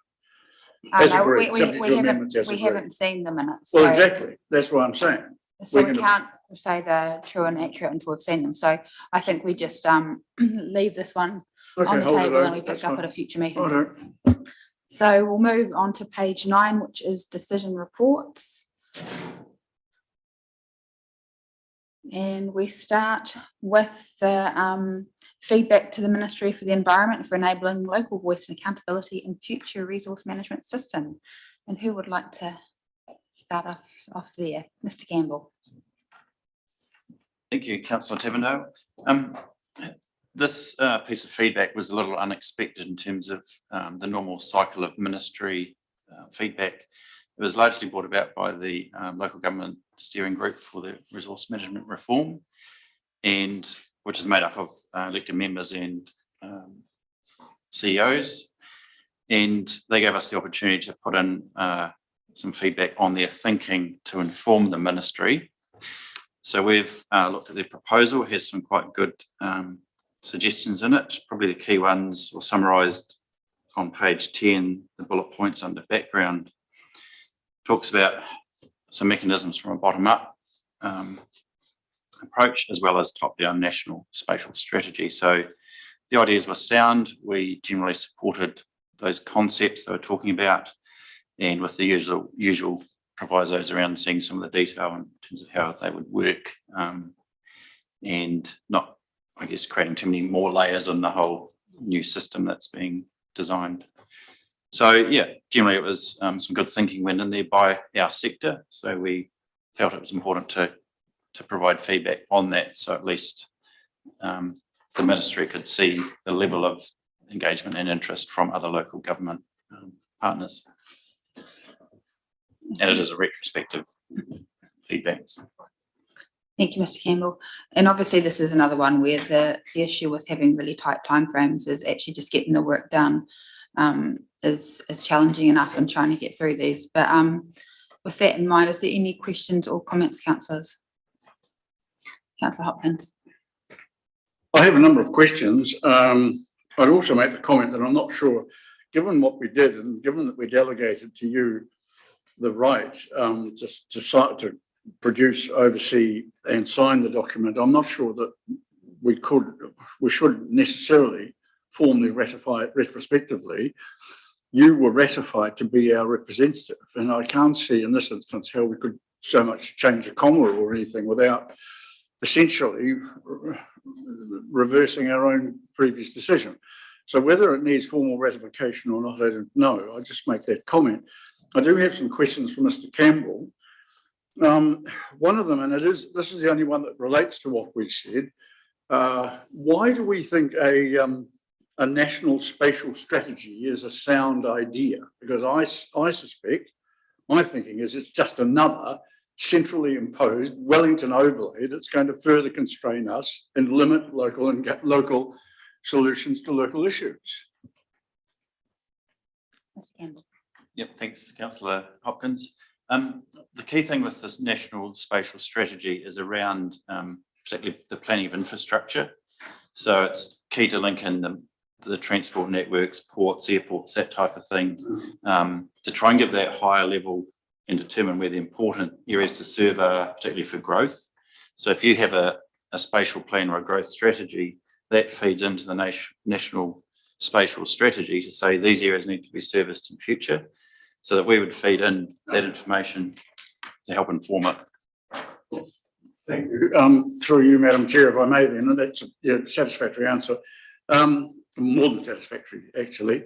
Look, there's a conversation I think we as elected members need to have, but before we do it, can you just tell me who the 12 members of the local government steering group were? You've said they were CEOs and elected members.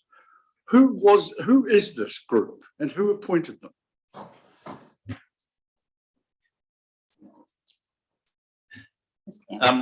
I'd probably have to look that up, but I know that there was a range of mayors, and I think Mayor Kircher might be able to help on that. But I know Mike Teelan from QLDC, the CEO there, was on the group, and he has a planning background, so that's quite useful. Yeah, so it's mainly elected members, but there's one or two other CEOs in there, but it's a good spread across the country.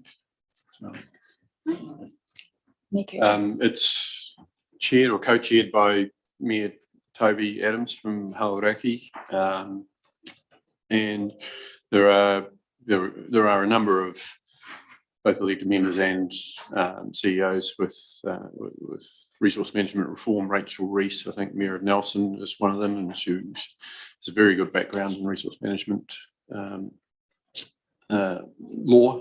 So we need to find the details on that group, but they were chosen for some of the experience that they brought to that. I believe it was a group put together both through Local Government New Zealand and Taitoa. Thank you. Mr. Cook. Thank you, Madam Chair. The workshop attendees are actually listed at the end of the attachment paper.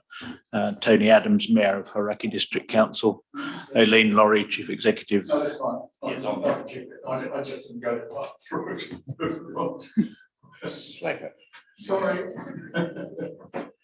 All right, and just to answer your question or your comment earlier, Councillor Hopkins, when we did give the delegations for me to be able to sign these, we also said at that stage they would be coming back to council meetings or to committee meetings to be ratified. So I think that's a step we requested, which I think is important. Is there anything else, councillors? Councillor Hopkins. Well, look, what we've said in our submission, I'm entirely happy with. What I think the report raises is an issue for us as a council and for local government more generally. Now, are we allowed to comment now, or do you want that after the resolution's been put? I'm happy to take them now. Well, look, my view is, and I'm sorry to say this, but I think this local government steering group, based on what our report says here, is not adequately and appropriately representing local communities and local government. I mean, I am genuinely concerned. I note in our submission, we made the point that there should be one joint submission from in regard to statements of community outcomes and the like, and that would be a process jointly discussed, debated, and resolved by councils, communities, iwi, mana whenua, and groups.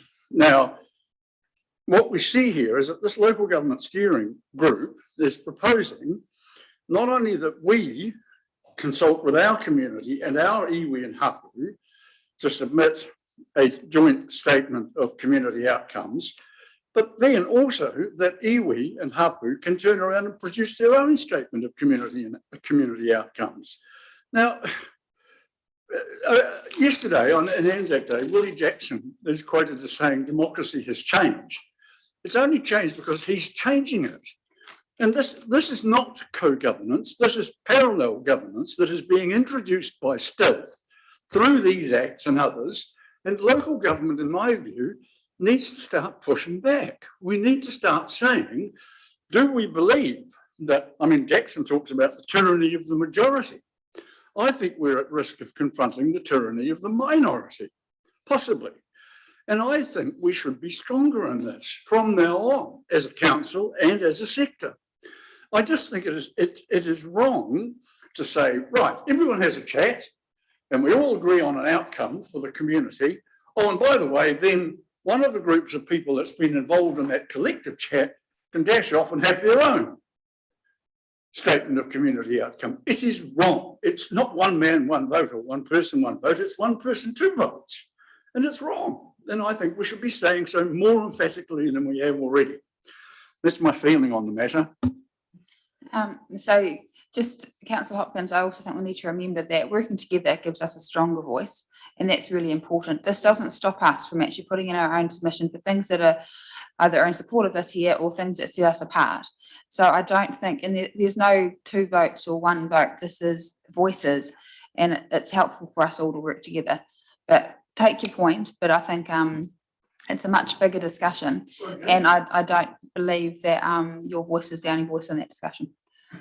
Look, I absolutely acknowledge that it's a bigger discussion, and I'm saying we should be having a bigger role in it. And what I'm saying is that this local government, this steering group. Councillor Hopkins, I think you've put your point across. I think we need to move on with the agenda. Thank you. Well, this is part of the agenda, Madam Chair, in all seriousness. Yes, and you have had your chance to speak. Thank you, Councillor Hopkins. We've got things to get through. Do I have anyone that's willing to move the recommendations? Thank you, Councillor Thompson. Do I have a seconder? I'll second it. Thank you, Councillor Hopkins. Right, any other discussion? I'll put that. All in favour, please say aye. Aye. And against? That's carried. Right, we'll move on to the updated gambling venues policy. Mr. Cook, is that you to start that one? Thank you. Oh, sorry, Mr. Bartlett. One of you. Thank you, Madam Chair. I'll do the introduction, and Mr. Bardsley can answer all the tough questions. I would just like to remind you that we've been through the public consultation, the hearings and deliberations, and now we're ready to present the policies for your approval. The TAB policy merely requires a date change, and the Class 4 gambling venues policy incorporates a sinking lid on the venues licenses, sinking lid on the machine licenses, and amend clause 6 regarding the relocation of machines. I would request that if we are discussing any of the policies for the purposes of the minutes, you make it very clear which policy and which legislation you're talking about, because this is quite a complicated paper, this one, and we can very easily get confused. Thank you. No, thank you. Mr. Bartlett, do you have anything you want to add to that? Nope, he's happy with any questions. Right, councillors, any questions? Councillor Thompson. Thank you, Madam Chair. I'm happy to move the preferred option on this, because I believe that we extensively canvassed this after the hearing, and we can move on to other issues. Appreciate it. Thank you, Councillor Hopkins. Councillor Thompson, moved. Councillor Thompson. We have a seconder. Seconder Mayor Kircher. Right. Any comments, councillors? Well, Madam Chair, I have some questions. Councillor Hopkins, here. I have some questions. I don't intend to debate the merit of the proposition today. This is a recommendation to council, and I will put some arguments on the matter there to the full council. But I do have a question. Am I right, Mr. Cook, Mr. Barsley, in assuming that it's clause 3.1 of the Class 4 gambling venues bill or bylaw that relates to the sinking lid? In other words, 3.1, council will not grant consent to the establishment of any new Class 4 gambling venues or gaming machines as of the adoption of this policy. Through the chair, yes, that's correct. Right. Just following on from that, might it be appropriate at that point, and I'm not sure that it is, but I would ask you to consider the possibility of adding a sentence that might indicate that this not granting of consent for the establishment does not preclude relocation, although relocation is covered subsequently, I think, on page 3 of the bylaw. So is that something that you think might be appropriate in 3.1? Well, through the chair, clause 6 is the relocation policy, and throughout the policy it does refer to applications for an increase in licenses or venues must coincide with clause 6. So it is covered throughout the policy. To adding another clause in there may help to clarify it, but it's already covered in there. Look, I have a couple of other questions, if I may, Madam Chair. One of them relates to clause 6, and it's a very simple one. If you look under 6.2(3), I suggest to you that 6.23 and the note underneath it are effectively saying the same thing. And it seems to me that the note is not needed. What's your view on that? Mr. Bardsley, do you have any comment? Through the chair, I can certainly have a look at that and have a think about it, but the note is just there for some clarification. Let me just go through you, Madam Chair. The last question I have, and I'm sorry, for some reason my screen suddenly decided to go to the district plan, so I'll try and get back as quickly as I can to the page. Bear with me for a second, if you will.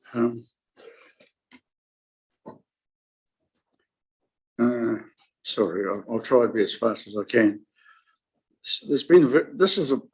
I don't know if other members have found it frustrating. This agenda, or all of these committee reports, came in one long stream. So it's quite difficult to actually identify the page you want to be on, because in fact, the pages start counting from the Assets Committee, not separately. We But might cover that in council briefing. Yeah, look, it's a quick, yes, here we go, I think. The question I wanted to ask you is in reference to the fact that this new bylaw has to be done by part of the special consultation procedure, which has certain very strict prescriptions regarding it in terms of the Local Government Act. Are you satisfied that our process met all of those special consultation procedure processes? Well, through the chair, could you be a little more specific if you have an issue about something that wasn't met?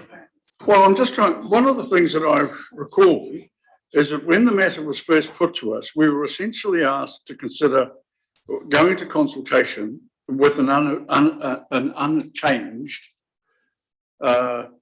policy, both for the TAB venues and for Class 4 gambling. And the notion of introducing the sinking lid came after the committee had discussed the matter. That's my recollection. If that is correct, would that technically be a breach of the special consultation procedure in that it wasn't actually mandated by the committee in the first instance? I can probably answer that. I believe that the committee actually said, we'll leave the policy as it is to go out to consultation, but we're going to add a question into that consultation around sinking lid. So we were actually really clear that that was one that we weren't at that stage taking a stance on. We weren't changing, but we wanted to comment on. So I think we've more than given the community the ability to see that we could go either way. And therefore it's really important that you give us your view on the matter.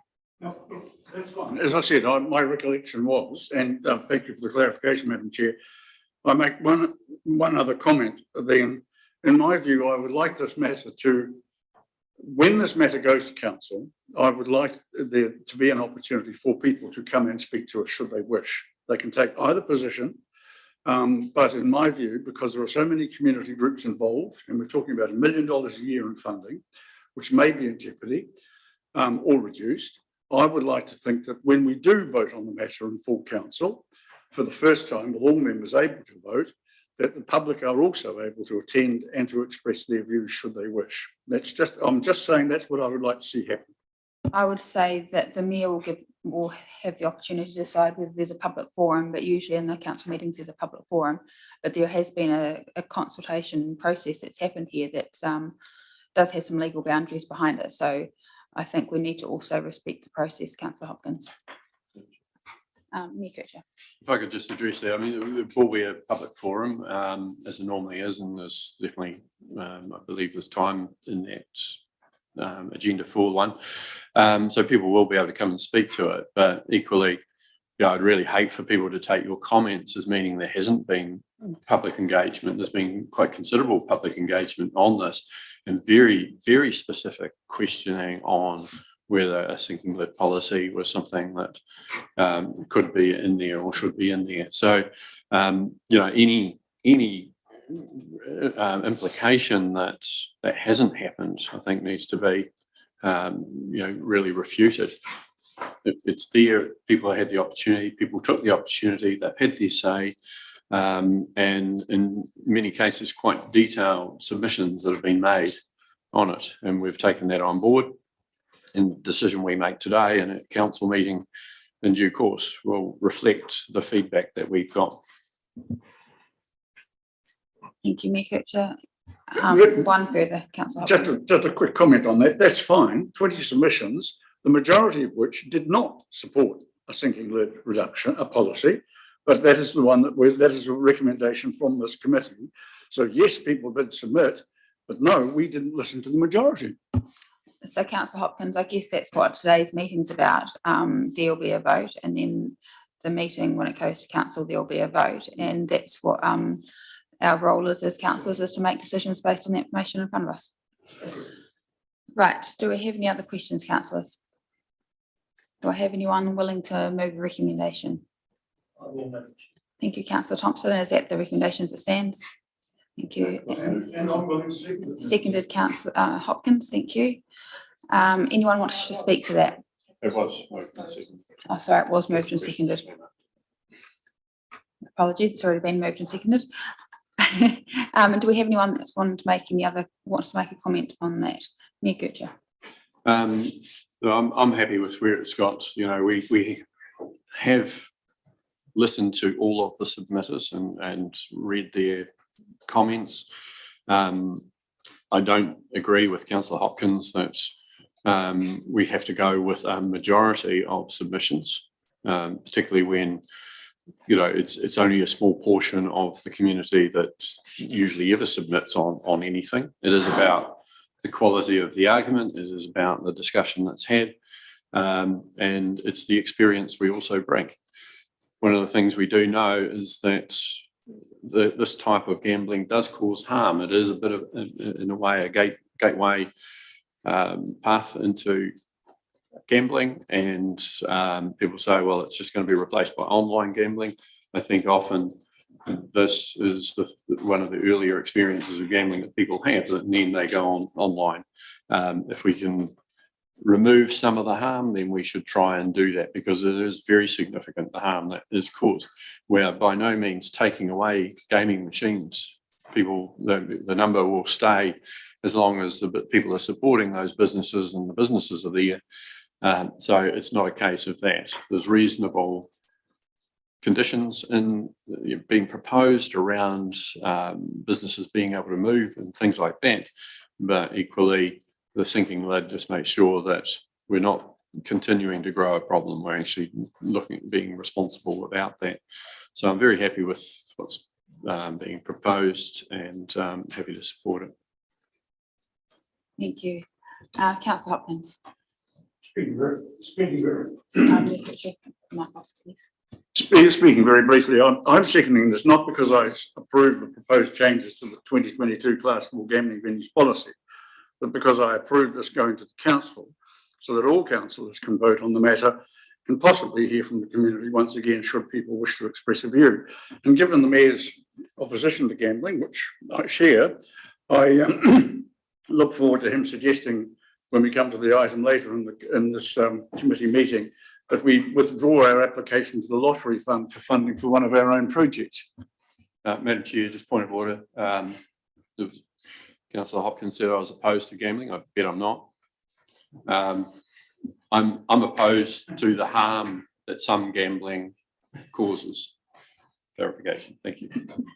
Well, point of order, Madam Chair, since we are clarifying, let's be clear that point of order on top of the point of order. Right, we're going to move forward. Would you rule on the point of order, Madam Chair? You've both said your pieces. We'll leave it at that. Right. Just, I think my point of view on this one, and I'll support what it is, I think we've got to be really careful to be not putting the information out there that we are straight away putting a line through a whole lot of funding. We are approving that the what we use currently is able to stay. We're not actually cutting numbers, and we already have a large number that have been approved at the moment that aren't even being used. So I think we've just got to be really careful with the way we actually talk about this, because it's not very fair. I think talking about it in a way that says, right, well, you can go and tell the community groups that we've just cut all their funding. That's not actually the case. What we're saying is we're not going to allow this to keep growing. And, you know, central government talk about what they'd like us to do in our gambling policies and things. And there needs to be a concerted effort to say, well, what different way can we do this? How can we fund these things? So this gives us as a community and nationally an opportunity to actually look at different ways of doing things, recognising this isn't sustainable and it doesn't make sense. But in the interim, you know, we ourselves and a lot of community groups rely on that money. So I think we found a nice medium point. Does anyone else would like to speak? Councillor Thompson. Thank you, Madam Chair. Just I'd like to speak as the mover of the motion and express my frustration that a committee process examines issues, comes to a recommendation, and with due respect to my learned colleague on my right, he wants to constantly argue a minority position. And we've already sat around this table and discussed on many occasions the amount of time that we spend here when we could actually be making some progress on some other issues. Thank you, Councillor Thompson. I'll put that. All in favour, please say aye. Aye. And against? That's carried. Right, we'll move now on to the Omaroma, Western and Kakanoi Spatial Plan, which is on page 30 of this agenda, I believe.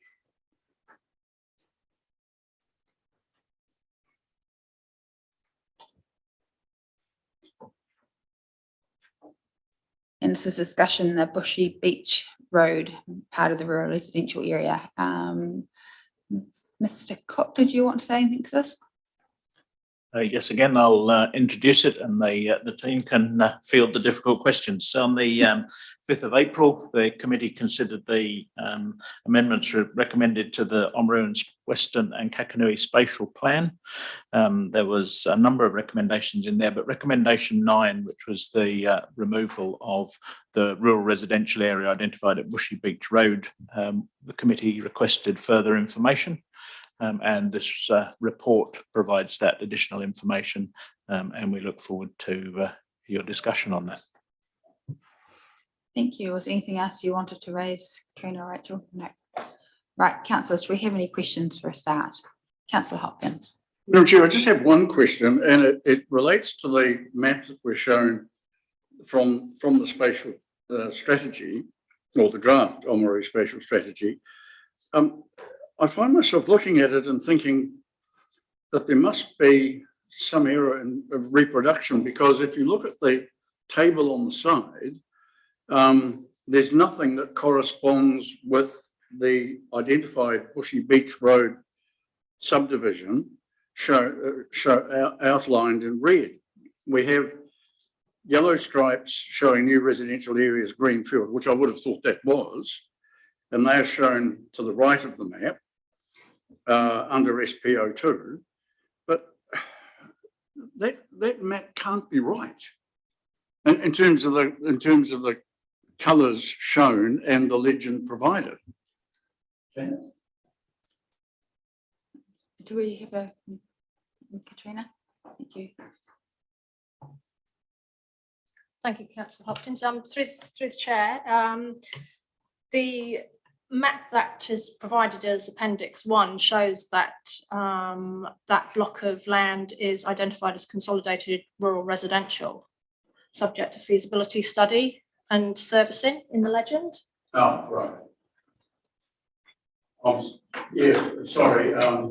Apologies. I read that legend as green and white, and the other one is green and paler green on the inside. So thank you for the clarification. I'm sorry.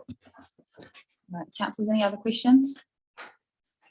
Do I have anyone willing to move a recommendation on this? Councillor Hopkins. Yes, do you want to move the recommendation as it is? Yeah, thank you. Do we have a seconder for that? Councillor Thompson. Right, councillors, any comments? just speaking to it, I think it was Councillor Holding who sought clarification.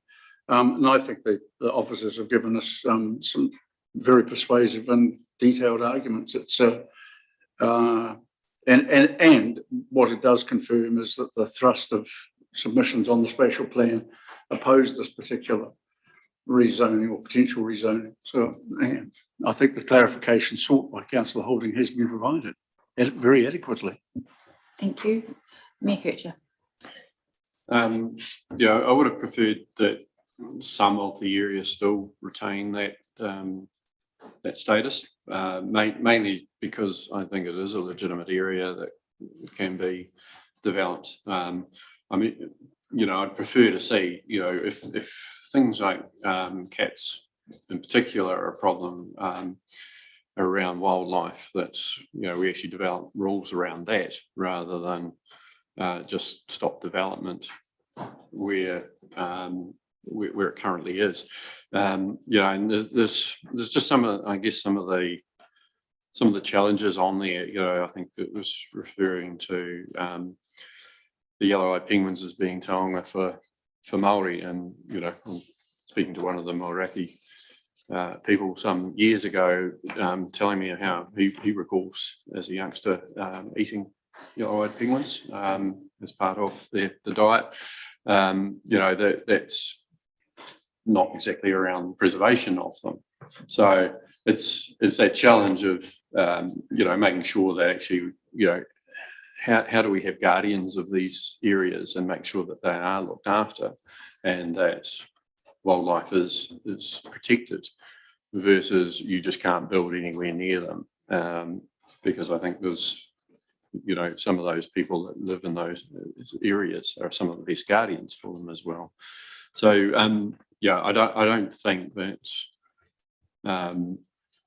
the building itself is the issue, right? So I do question the need to do this, particularly for the whole area, as opposed to having part which stay the same and part go more resident, more rural. Right, councillors, any other questions or any other comments? Right, well, I'll put the motion. All in favour, please say aye. Aye. Any against? No. That's carried. Right, now we'll move on to the little one of the final draft district plan approval for community feedback. Page 36. I'll second. Right, moved by Mayor Kircher, seconded by Councillor Hopkins. Any comments? Councillor Hopkins. Madam Chair, I have a comment, but first of all, I would like to have just a couple of questions. I focused particularly in my looking at this at the amendments that we have, that you've included for us, the amendments to the plan and to the chapters and so forth. And I find myself, I just wonder, I want to ask officers this. Essentially, as far as I can make out, the majority of the amendments relate to us taking out compulsory parking requirements. Is that a fair summary of the amendments to the chapters and the text rather than the maps? Is that? Sorry, Councillor Hopkins, are you talking about the memorandum report for the removal of car parking standards? No, I'm talking about the Waitaki draft Waitaki district plan. Okay, thank you. Which I thought was the next item on the agenda. Well, I hope it was. Well, no, sorry, guys, look, you've taken out a whole lot of references, but there are other references to parking that crop up. And I don't want to go through all of them, but. Well, Councillor Hopkins, can we more discuss this in the car parking standards? Part of the discussion, is this all about car parking? Where is the recommendation to discuss car parking standards? Well, there's a memorandum report next that's around the removal of car parking standards. Oh, right, fine, perfectly. Yep, that's fine. Sorry. Okay. And I probably, like, we jumped right into this, but staff, I should probably give a chance to actually say a few words for a start, because this has been a massive piece of work. And just before you do, I just want to say this has been a good 8+ years of of work and behind all this. And today isn't about saying that we've got this document 100% right. What it's saying is that we've worked through as a group all these chapters. We've done, as you can see in the list, screeds and screeds of workshops and meetings. And this is where we've got to. This is a point in time, and it's now an opportunity before it hits a really formal process where we are very tied into the litigation side of things to actually say to our community, have we got this right? What do you think? And understand what the unintended consequences might be, that kind of thing. So it's a really exciting point where we talk to our community, we can be a little bit more informal and actually meet them in their way, and we can basically mold this to make it work for our community. So a huge thank you to the amount of work that's gone into this from our team and councillors as well. It's been nothing short of massive. And yeah, just like to give the opportunity to the team to say a few words before we get into this. Mr. Cox. Thank you, Madam Chair. Yes, I'd just like to agree that there's many thousands of hours being put in by the team, and also thank you to the committee for the equally probably thousands of hours that the committee have put into this, reading the papers and discussing the content and the guidance that's been provided. In the paper, we do include 4 options. 2 of the options include going straight to notified and partially notified. And I just want to draw your attention to those, because there has been comment by stakeholders that we should go straight to notified. That wouldn't be in accordance with previous resolution that the committee has passed and the direction that you've given us in terms of getting community feedback. But I did just want to bring that to your attention. This is the main event today as far as we're concerned in council building, and we look forward to you approving the draft. The reason why we're talking about it today and not going out to the community to the beginning of June is because the officers need that time between now and then to tidy up the document, prepare the community engagement material, and get that underway. So there's still a reasonable amount for them to do. Thank you, Mr. Cook.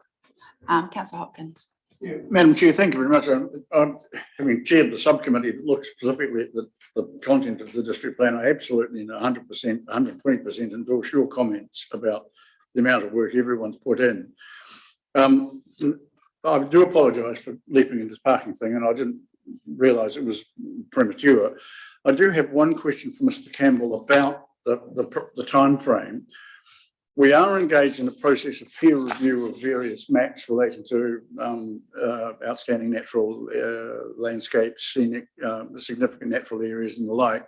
Will that peer review of those landscape architects' reports and maps be complete by June 1?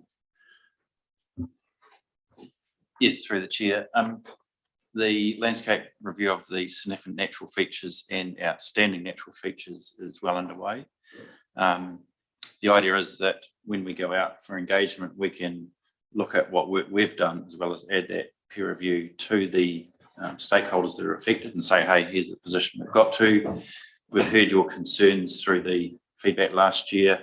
This peer review is part of that, and it will inform the maps that will come back as a final recommendation later on once we've heard all the commentary, because there could be feedback the other way as well to say, you know, make them more restrictive, that type of thing. But we'll look at it all in the round, but we'll definitely have that information back hopefully sometime next month. Thank you. Thank you. Right, councillors, any other questions? Me, correct, was a hand up? Comment? Go for it. Just speaking to the motion, yeah, I did want to acknowledge the huge amount of work, you know, over the 8 years that this has taken us to get to where we are. We've seen generations of planners come and go, councillors coming and going, and we're finally getting to the point where actually we can put this out. I do want to point out that this is not meant to be perfect, but it is meant to be a good summary of where we've got to over all of those many discussions and the many thousands of hours that have been spent on this by all the different people involved. So I totally appreciate everything that's gone into this. noting there's been gaps along the way, so it hasn't been constant, but it's been it's one of those massive jobs. It's just so pleasing to get us to this point. So thank you for everyone for what they've put into it. I do think, you know, it's good to put this out as a draft plan rather than as the proposed plan because it's not perfect. And, you know, what needs to happen is just some of that less formal feedback, which will help fine tune some of the elements and make sure that they are as practical as possible. Because at the end of the day, we want a district plan which protects the things that we need protected, that looks after people's property rights as much as possible, but also makes sure that their neighbours are looked after as well. And that basically is as pragmatic as it possibly can be. We don't know what's going to happen with resource management reform and just how things will change, but if we've got a good district plan that is the basis of whatever does happen on a more regional level, then I think that's a really important thing. So thank you. Thank you. Councillor Kingham. Yeah, look, I appreciate the amount of time and effort and work that's gone into this and the point that it's at. But I look at our community now, and if they're confronted with 1,100-page document, how many of them are going to be that keen to go thumbing right through that? Is there some way of getting out some sort of summary, if you like? I'm not sure if this is even possible, but some sort of summary that sort of outlines the basics of what we've got here. So as a starting point, I'm not sure. And so I think without a doubt, Councillor King, and that will be part of our engagement plan. But I'll pass over to Mr. Campbell. Thank you, Madam Chair. Yes, thank you, Councillor King, and that's a very good point. And we're working closely with our comms person to work up, and the team as well, to work up chapter summaries. And then part of our communications will be allowing people to focus in on the areas they want to look at rather than having to troll through that many pages. And also interactive planning maps so they can go in and look at their property, see what the zone is, see what other features are there. So that'll be an interactive web map they can use and an online submission tool as well. So we're trying to refine it to make it easy for people to work through those parts of the document. There will be groups that will want to look at the whole thing and put in quite comprehensive feedback. That's all part of it too. Thank you. Right, councillors, any other comments? Yeah, just want to reiterate, obviously this has got to come to council first as well. And at that stage, I think that we're going to have a bit more information on how we talk to the community about this and things like that. So yeah, for now, I will put it. So all in favour, please say aye. Aye. And against? That's carried. Congratulations, that's a massive milestone.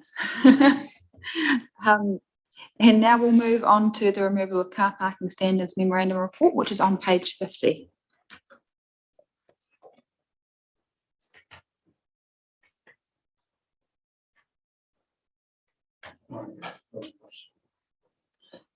Councillor Hopkins. Well, look, I just want to ask. I noticed that the NPSUD allows us, gives us the option under B, tier 1, 2 and 3 local authorities are strongly encouraged to manage effects associated with the supply and demand of car parking through comprehensive parking management plans. Now, great. In theory, that allows us to produce a parking management plan that could sit alongside or be incorporated, subsumed within the district plan.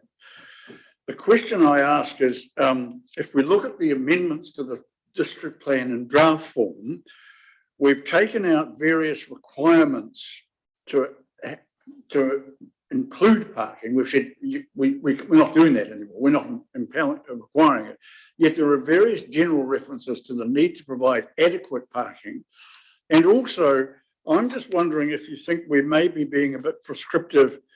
I won't go into all the details, but there's a number of instances where we say, oh, by the way, if you do have car parks, this, the Omaroma airfield chapter is one example. If you do have them, here's the size they have to be, and you have to have cycle parking, one cycle space for every 10 cars. And it seems to me there's a possibility here of an unintended consequence being, okay, I don't have to do parking, but if I do parking, the council's going to slap all sorts of rules and regulations and minimum sizes set on me. I'm just wondering whether we would be better trying to look at generally incentivising development that included parking, rather than imposing rules about parking where it is no longer a requirement, a statutory requirement that we can enforce. Mr. Cook, Wayne Campbell. Thank you, Madam Chair. Just perhaps a question back to Councillor Hopkins around incentivising parking, because a lot of commercial entities will want to provide it anyway because it means they can attract customers or provide for customers to park nearby their business. So I'm not quite sure what you mean by incentivise. Well, there would be a number of, I mean, we'd need to flesh that out, but you might have, well, I mean, if you think about some of the Auckland rehabilitation or the heritage building restoration things, you could invest in restoration of a heritage building in exchange for an extra story on your high rise. Now, I'm not suggesting, I'm just saying there could be boundary setback changes. There could be other dispensations. I mean, there might be I don't know, DC adjustments. Who's to say? If certain public good requirements regarding parking were met by a private facility, and we could have guidelines rather than standards. I mean, I'm not sure, but because we would need to sit down and work that out. But I would have thought that would have been and could have been part of our comprehensive parking management plan. Mr. Cook. Thank you, Madam Chair. Just to note that the paper does say that officers will investigate the feasibility of collecting additional development contributions to enable the provision of greater public parking if the availability is not forthcoming in developments. That should act as a suitable incentive, we believe. Well, that's one, but the other one, the flip side would be to incentivise by way of development contribution offset. But I think that would possibly be a conversation outside of the district plan, but you know, maybe something we can take up in another forum. Mayor Kircher. Yeah, I did ask for development contributions to be considered here. What I guess my concern has been that this has been implemented, it's been put into practice 18, 19 months before it needed to be. And it's possibly just been a wee bit of siloed thinking as to we need to do this. We've talked to roading and we've talked to planning. But actually, you know, there is that issue of, okay, how do we look at the bigger picture? The bigger picture is having development contributions as an example of being able to collect funding that allows us to put some money aside and develop car parks over time, off-street car parking, etc. So that's an important part of it, and it very much could be the incentive that Councillor Hopkins is talking about. That if you're actually providing car parking on your site, you don't need to contribute that development contribution for car parking. All that's a wee bit up in the air with the resource management reform, because we don't know what the mechanism is going to be for how we collect development contributions for the things that we do and have in our community, that if we're not actually doing the resource consents, that's another matter. So you know, we do need to be mindful that for the time being we have got a situation where we do not have public transport in any formal way in the district. We have very, you know, we have weather and so on, which isn't always conducive to people cycling everywhere, or even the geography to do that. So parks will continue to be important while we've got cars. And it's making sure that we, you know, are looking at the whole picture when we do these sorts of things, and get everything lined up as much as we can, and then implement it when we've got the time to be able to do that. Mr. Cook. Thank you, Madam Chair. Could I just clarify with the officers that the policy came into effect on the 20th of August 2020. We had 18 months to do that, to implement policy 11, which takes us to the 20th of February 2022. So it would appear that we've maybe not done it ahead of schedule. I apologise for that. Yeah, I was reading the council was required to comply with policy 11 no later than 18 months after the commencement date of the NPS, and then it gave 20 February 2022. Thought that was from that date, but I'm reading it now as they're saying that was the final date to have done it by. So take that back. Councillor Hopkins. Look, just a quick question. It's literally only just occurred to me. I know there's been a couple of planning hearings lately regarding required parking spaces and appeals about those and resolutions. If a decision's been made on a resource consent matter where an existing entity has been deemed to provide additional car parking, will we still, given this new NPSUD, will we still impose that, or does that essentially override it and trump it? Yes, through the chair. Effectively, once the plan, yes, from the February date is in effect, they no longer have to. I guess a developer could come back and seek to change the conditions of their consent if they wanted to revisit that, but they have to deal with the effects of not providing it. Okay, councillors, do we have someone willing to move the recommendation? Moved Mayor Kircher, seconded Councillor Hopkins. All right, any other discussion? I'll put that. All in favour, please say aye. Aye. And against? That's carried. And we'll move on to the Heritage Environment and Regulatory Group Activity Report. Mr. Cook. Thank you, Madam Chair. This period reporting is one of our fairly light reports. I'd like to initially draw councillors' attention to the Civil Defence Emergency Management Update and hope that they have all subscribed now to Otago Gets Ready, or if they haven't done, they will do after the meeting. We would sincerely like to see numbers in the community to increase on that, because that then gives that effective piece of to our toolbox. Also noted that there's no better time to do it than straight away.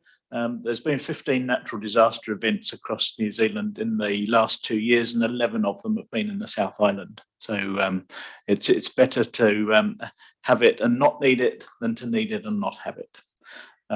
Also, in terms of the other items on the report, unfortunately, Mrs. Elgar can't be with us today. So if you do have any questions around any of the items she has on there, we'll have to take those back and seek answers for you.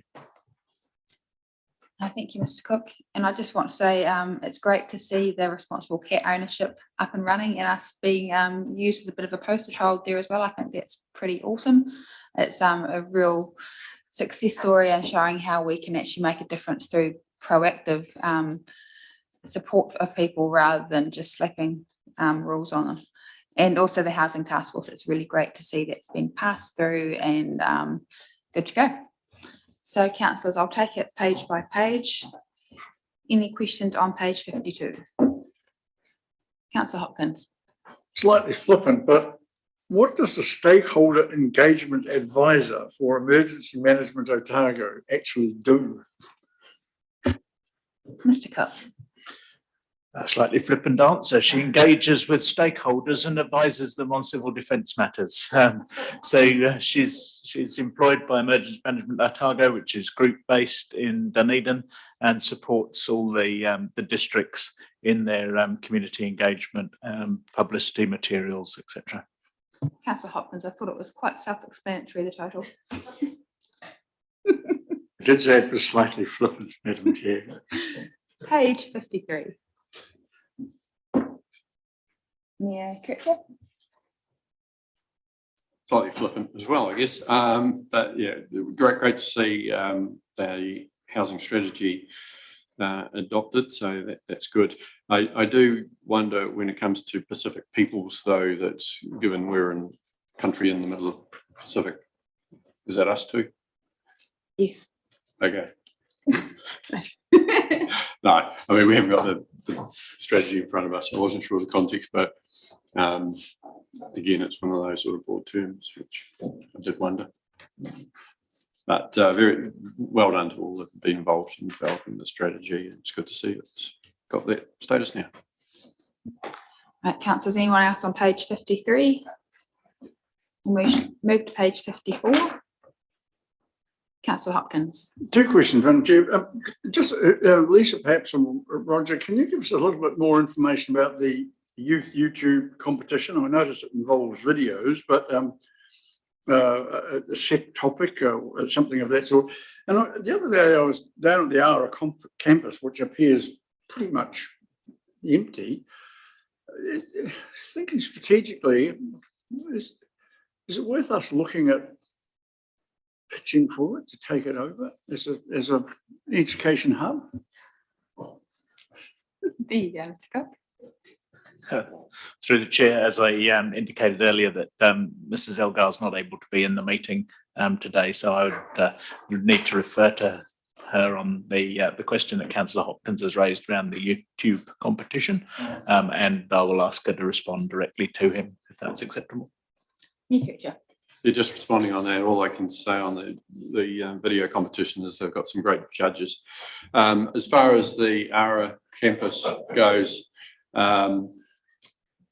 what we need to be doing is actually putting pressure on if not ARA, then Otago Polytechnic to actually start delivering services to the whole region, rather than being a financially very successful Polytech that cherry picks where it's been putting its courses.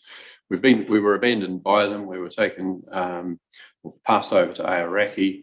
That worked better for a while, but then they were taken over by Canterbury, and we've got the situation we have now where it's delivering some courses, but it's not delivering what it should be for the young people and older people in our community. That's where we should be putting pressure. All right, councillors, anything else on page 54? Move to page 55. And again, just the COVID response, just the work that's been done by Hannah and her team is outstanding, and it continues, and it's not really showing a lot of signs of slowing down. So a big thank you to that team that are making that happen. Anything else on page 55? Go to page 56. Councillor Hopkins. Yeah, look, I'm interested in Mr. Campbell's comments on this. I notice that we've got the environmental monitoring strategy or the overhaul of it on hold. I would have thought whatever changes to the RMA or the subsequent legislation, the MBA and all the other supposedly simplifying pieces of legislation they're proposing, I would have thought that monitoring is so critical to us achieving the outcomes that we want in planning terms and environmental terms. I would have thought we could be working on this in conceptual terms, and because it is unlikely that the fundamentals will change sufficiently for us to find that any strategy we develop would be completely inappropriate or not fitting. So I'm just wondering why it's on hold and why we aren't doing at least some high concept work on it. Mr. Bardsley.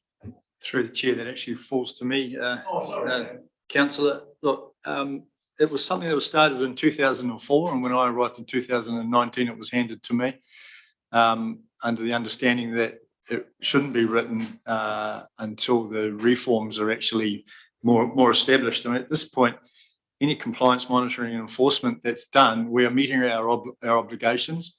There's more and more reporting in regards to the environmental strategy which is placed onto us, and we are fulfilling those obligations. Quite blunt, I don't think it's a good use of my time or my office's time to start writing a strategy for then it to have to be amended or to be done away with. I'm sorry, but that's quite, we've got other things that sort of take priority. Thank you, Mr. Bardsley. Nothing wrong with being sharp. Right. Mr. Cook. Thank you, Madam Chair. We have discussed this piece of the report on a number of other occasions, and I was in two minds as to whether to just delete it off this report before we wrote it. My recommendation would be that we do delete it off there, as it will be on hold for a number of months yet. It's possibly not a bad call, Mr. Cook. Right. Moving back, that brings us to the end of that report. So do I have someone willing to move Thank you, Councillor Thompson and Councillor Hopkins. All in favour, please say aye. Aye. And against, that's carried.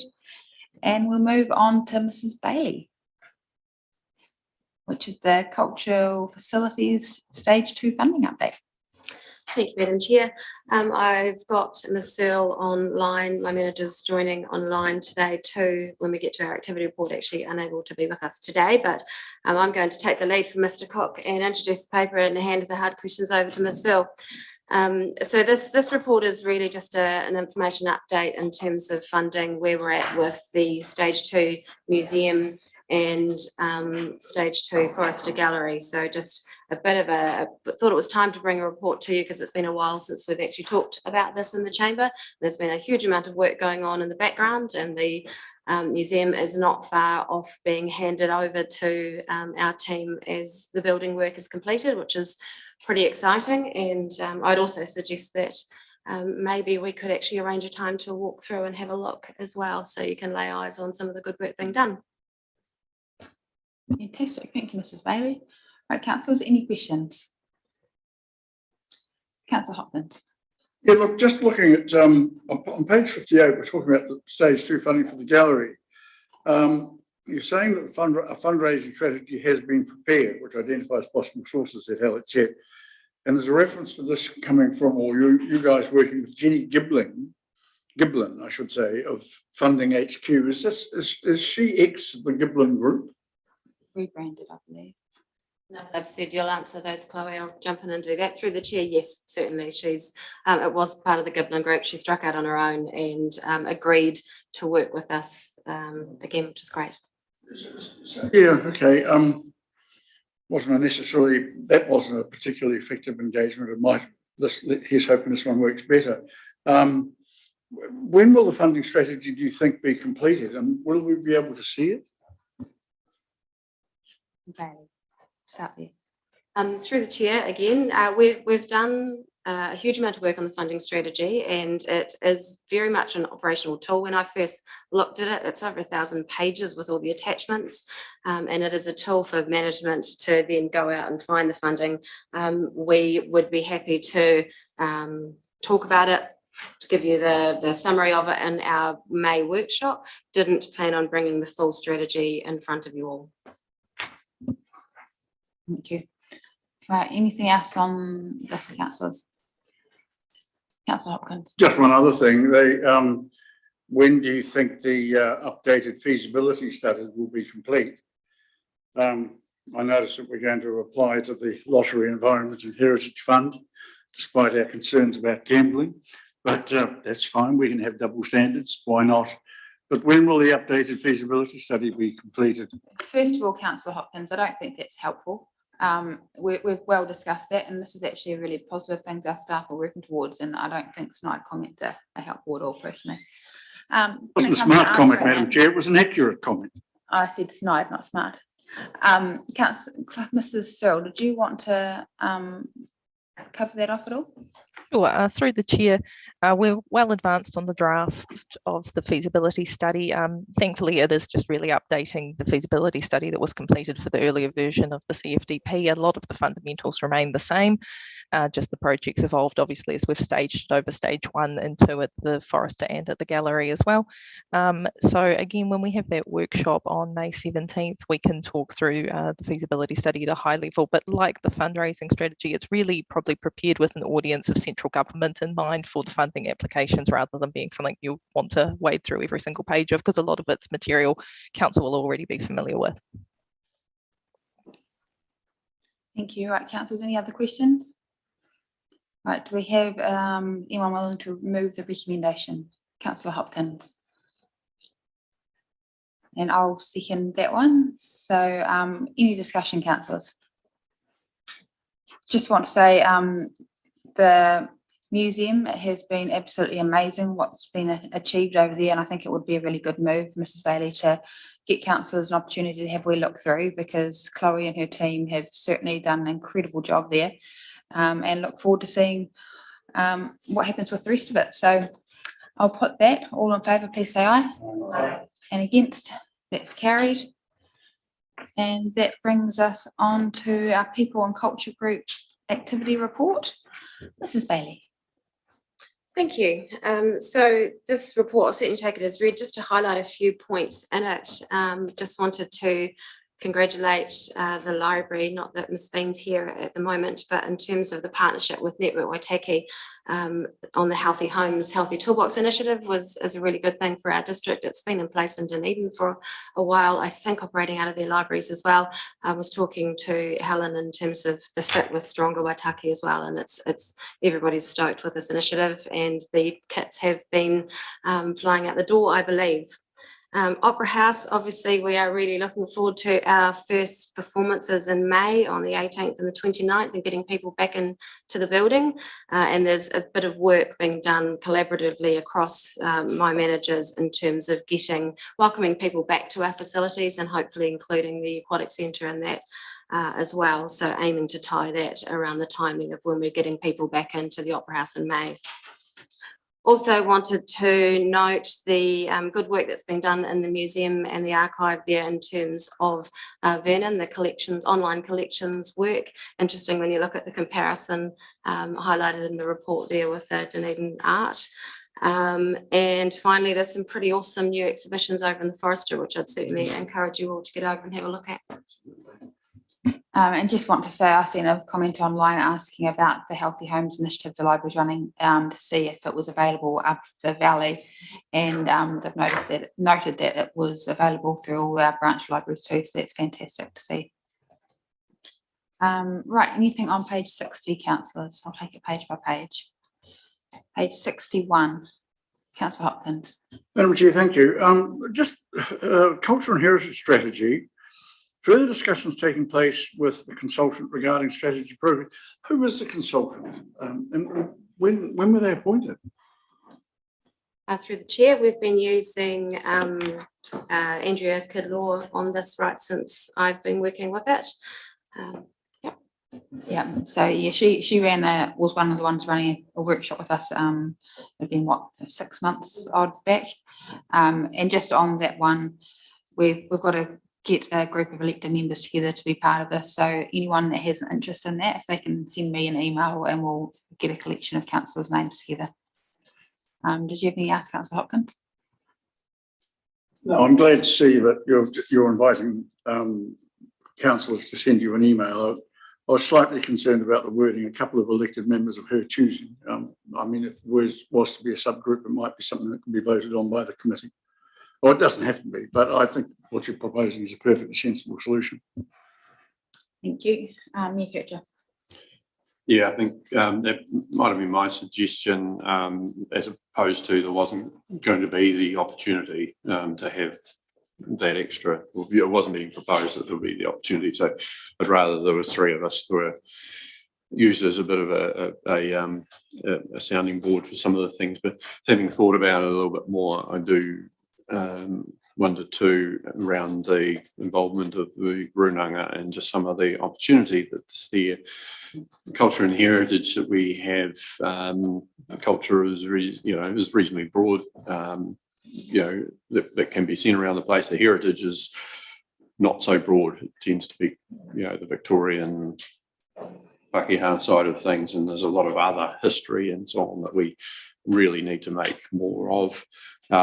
Culturally, we are becoming a very diverse community in that, and there are pockets that you see in places, but there's an opportunity to actually embrace a lot more of that. And I just recommend that perhaps some thought be given as part of the sounding board, is making sure that there's that opportunity in there. Thank you. Thank you. Mrs. Bailey. Thank you. Some time ago, I did have a conversation with Justin Tupper in terms of engagement and involvement in this strategy. Initially wasn't terribly interested, but once we talked about it a bit further, he was. And in particular, one of the things we're talking about is public art and the cultural marker work that they're doing or planning on doing around the district's got a really nice synergy with what we're talking here as well. So I would like to see that as well. Fantastic. Right, anything else on page 61? We'll move on to 62 and 63. Councillor Hopkins. Yeah, Madam Chair, I'd like to suggest something perhaps to Alex or to Lisa or both regarding the CRMs.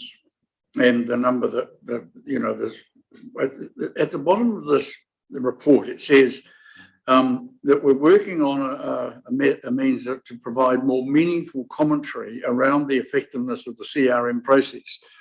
At the moment, it appears that our measure is, we're looking at the number of days it's taken to get an answer.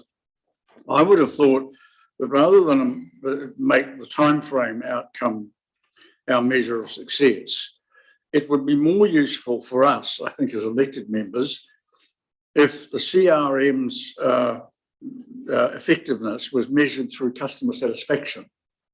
In other words, we could and should be asking people, did you get the outcome you wanted? Are you happy with the result? Rather than, was it done in the specified number of days? Because really that's the test in the end. It's not how long it took, was the pothole fixed? So yeah, there's a whole load of things we want to look at in terms of what performance data we collect, particularly around our customers. And I think customer satisfaction is one of them. One of the things we want to address through transformation is that, you know, how many of the customer inquiries we get through our customer service team can actually be resolved by the customer team rather than being passed off into the the back office for other officers to deal with. So we want as many being resolved at that first point of contact rather than having to speak to someone else. So there's a whole range of measures that we actually want to get some richer data on this in terms of being able to offer a better level of customer service and being able to see that going forward. Thank you. Thank you. I just want to comment on the rebate that we've done a really good job in growing those numbers, and that's just money from outside of our community coming in. So it all helps. So congratulations on that. Mr. Cook, did you have something to say on the CRM? Sorry. Did you have a comment, Mr. Cook? Thank you, Madam Chair. Yes, just on the Councillor Hopkins' commentary around the CRMs, sometimes it's not as clear to the customer as the pothole is fixed. So, for example, in my area, if they report a wandering dog, we can only tell them that we've either found it or we haven't been able to find it, and it may not provide the level of satisfaction that we would want reflected in the report. Thank you, Mr. Cook. Right, anything on page 64? Page 65. Councillor Hopkins. Perhaps maybe because Jenny's not here, this could be held over, but I'm just curious to know this engagement with the LGBTQIA plus young people. It says that we're engaging with young people from this group. I'm just curious to know how many, that's all. Mrs. Bailey. Through the chair, that is a question I'll put back to Ms. Bean when she joins us. She's off for another week or so yet. But yeah, it's quite a new initiative that they've been tabling and speaking to the likes of Youth Council about. So I will find that information. Right, anything else on page 65? We'll go to page 66. Page 67. Page. The attendance figures, I'm not criticising the Opera House in this regard, but the drop in numbers is very, very, very obvious, isn't it? It's sobering, and hopefully we start seeing a lift in that with new rules. And at some stage, I guess we'll have to have a look into that a little bit further too. Page 68. Page 69. Page 70. Councillor Hopkins. Yeah, look, I'm sorry to do this, Chloe, Lisa, but look, I'll make a comment on with regard to the gallery, but it's not just the gallery. If you look at the visitor numbers for the Forester and for the museum for January for this year, the 3 months shown, they are very, very low. And yet you compare those with the archive is almost back to where it was. So now you might say there's a different kind of thing, but in each of those three instances, they are facilities that people go to because they want something. They don't have to go there. And I would just say that I think at the moment, the attendance figures at the Forest, at the gallery and the museum should be really concerning. And I would be urging an effort to get those numbers up. I mean, I think they are not good. We need some wow factors and some, people through the turnstiles, to be honest, I think. Through the chair, hopefully people will have an opportunity to check out the exhibitions we've got on at the Forester. I think certainly they do have a wow factor. We've had them picked up by the Otago Daily Times for media coverage. And I have only just got back from leave, but I believe our figures over Easter were really good with those new exhibitions. So I need to check that out. With regard to the figures from the archive having recovered, they are slightly apples and oranges figures because the archive figures include email, phone and in-person requests.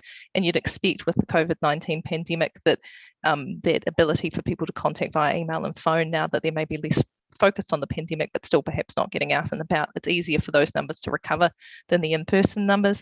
But I agree, it is concerning. I'm pleased the museum scaffolding came down last week, which while we've kept primarily open throughout the building work, a lot of people, of course, if you're just driving by and see a building covered in scaffolding and are aware there's a project, you might assume that it's been closed.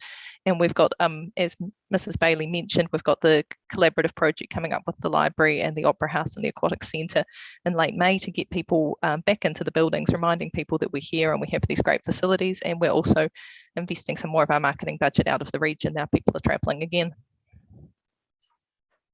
Thank you very much for that. And look, your explanation regarding the archive graph and basis on which it's calculated is actually very helpful, because it means you're quite right. We're not comparing like with like based on what you've told us. Right, so looking for the pictures, it just shows how amazing that is looking in there. So any other questions on the museum? So we'll move on to page 73. Any questions there, councillors? Page 74. All right, do we have someone willing to move the report? Thank you, Councillor Hopkins and Councillor Williams. Right, all in favour, please say aye. Aye. And against? That's carried. Thank you for everyone watching and for all the staff that have come along and councillors, and we'll close that meeting. Thank you.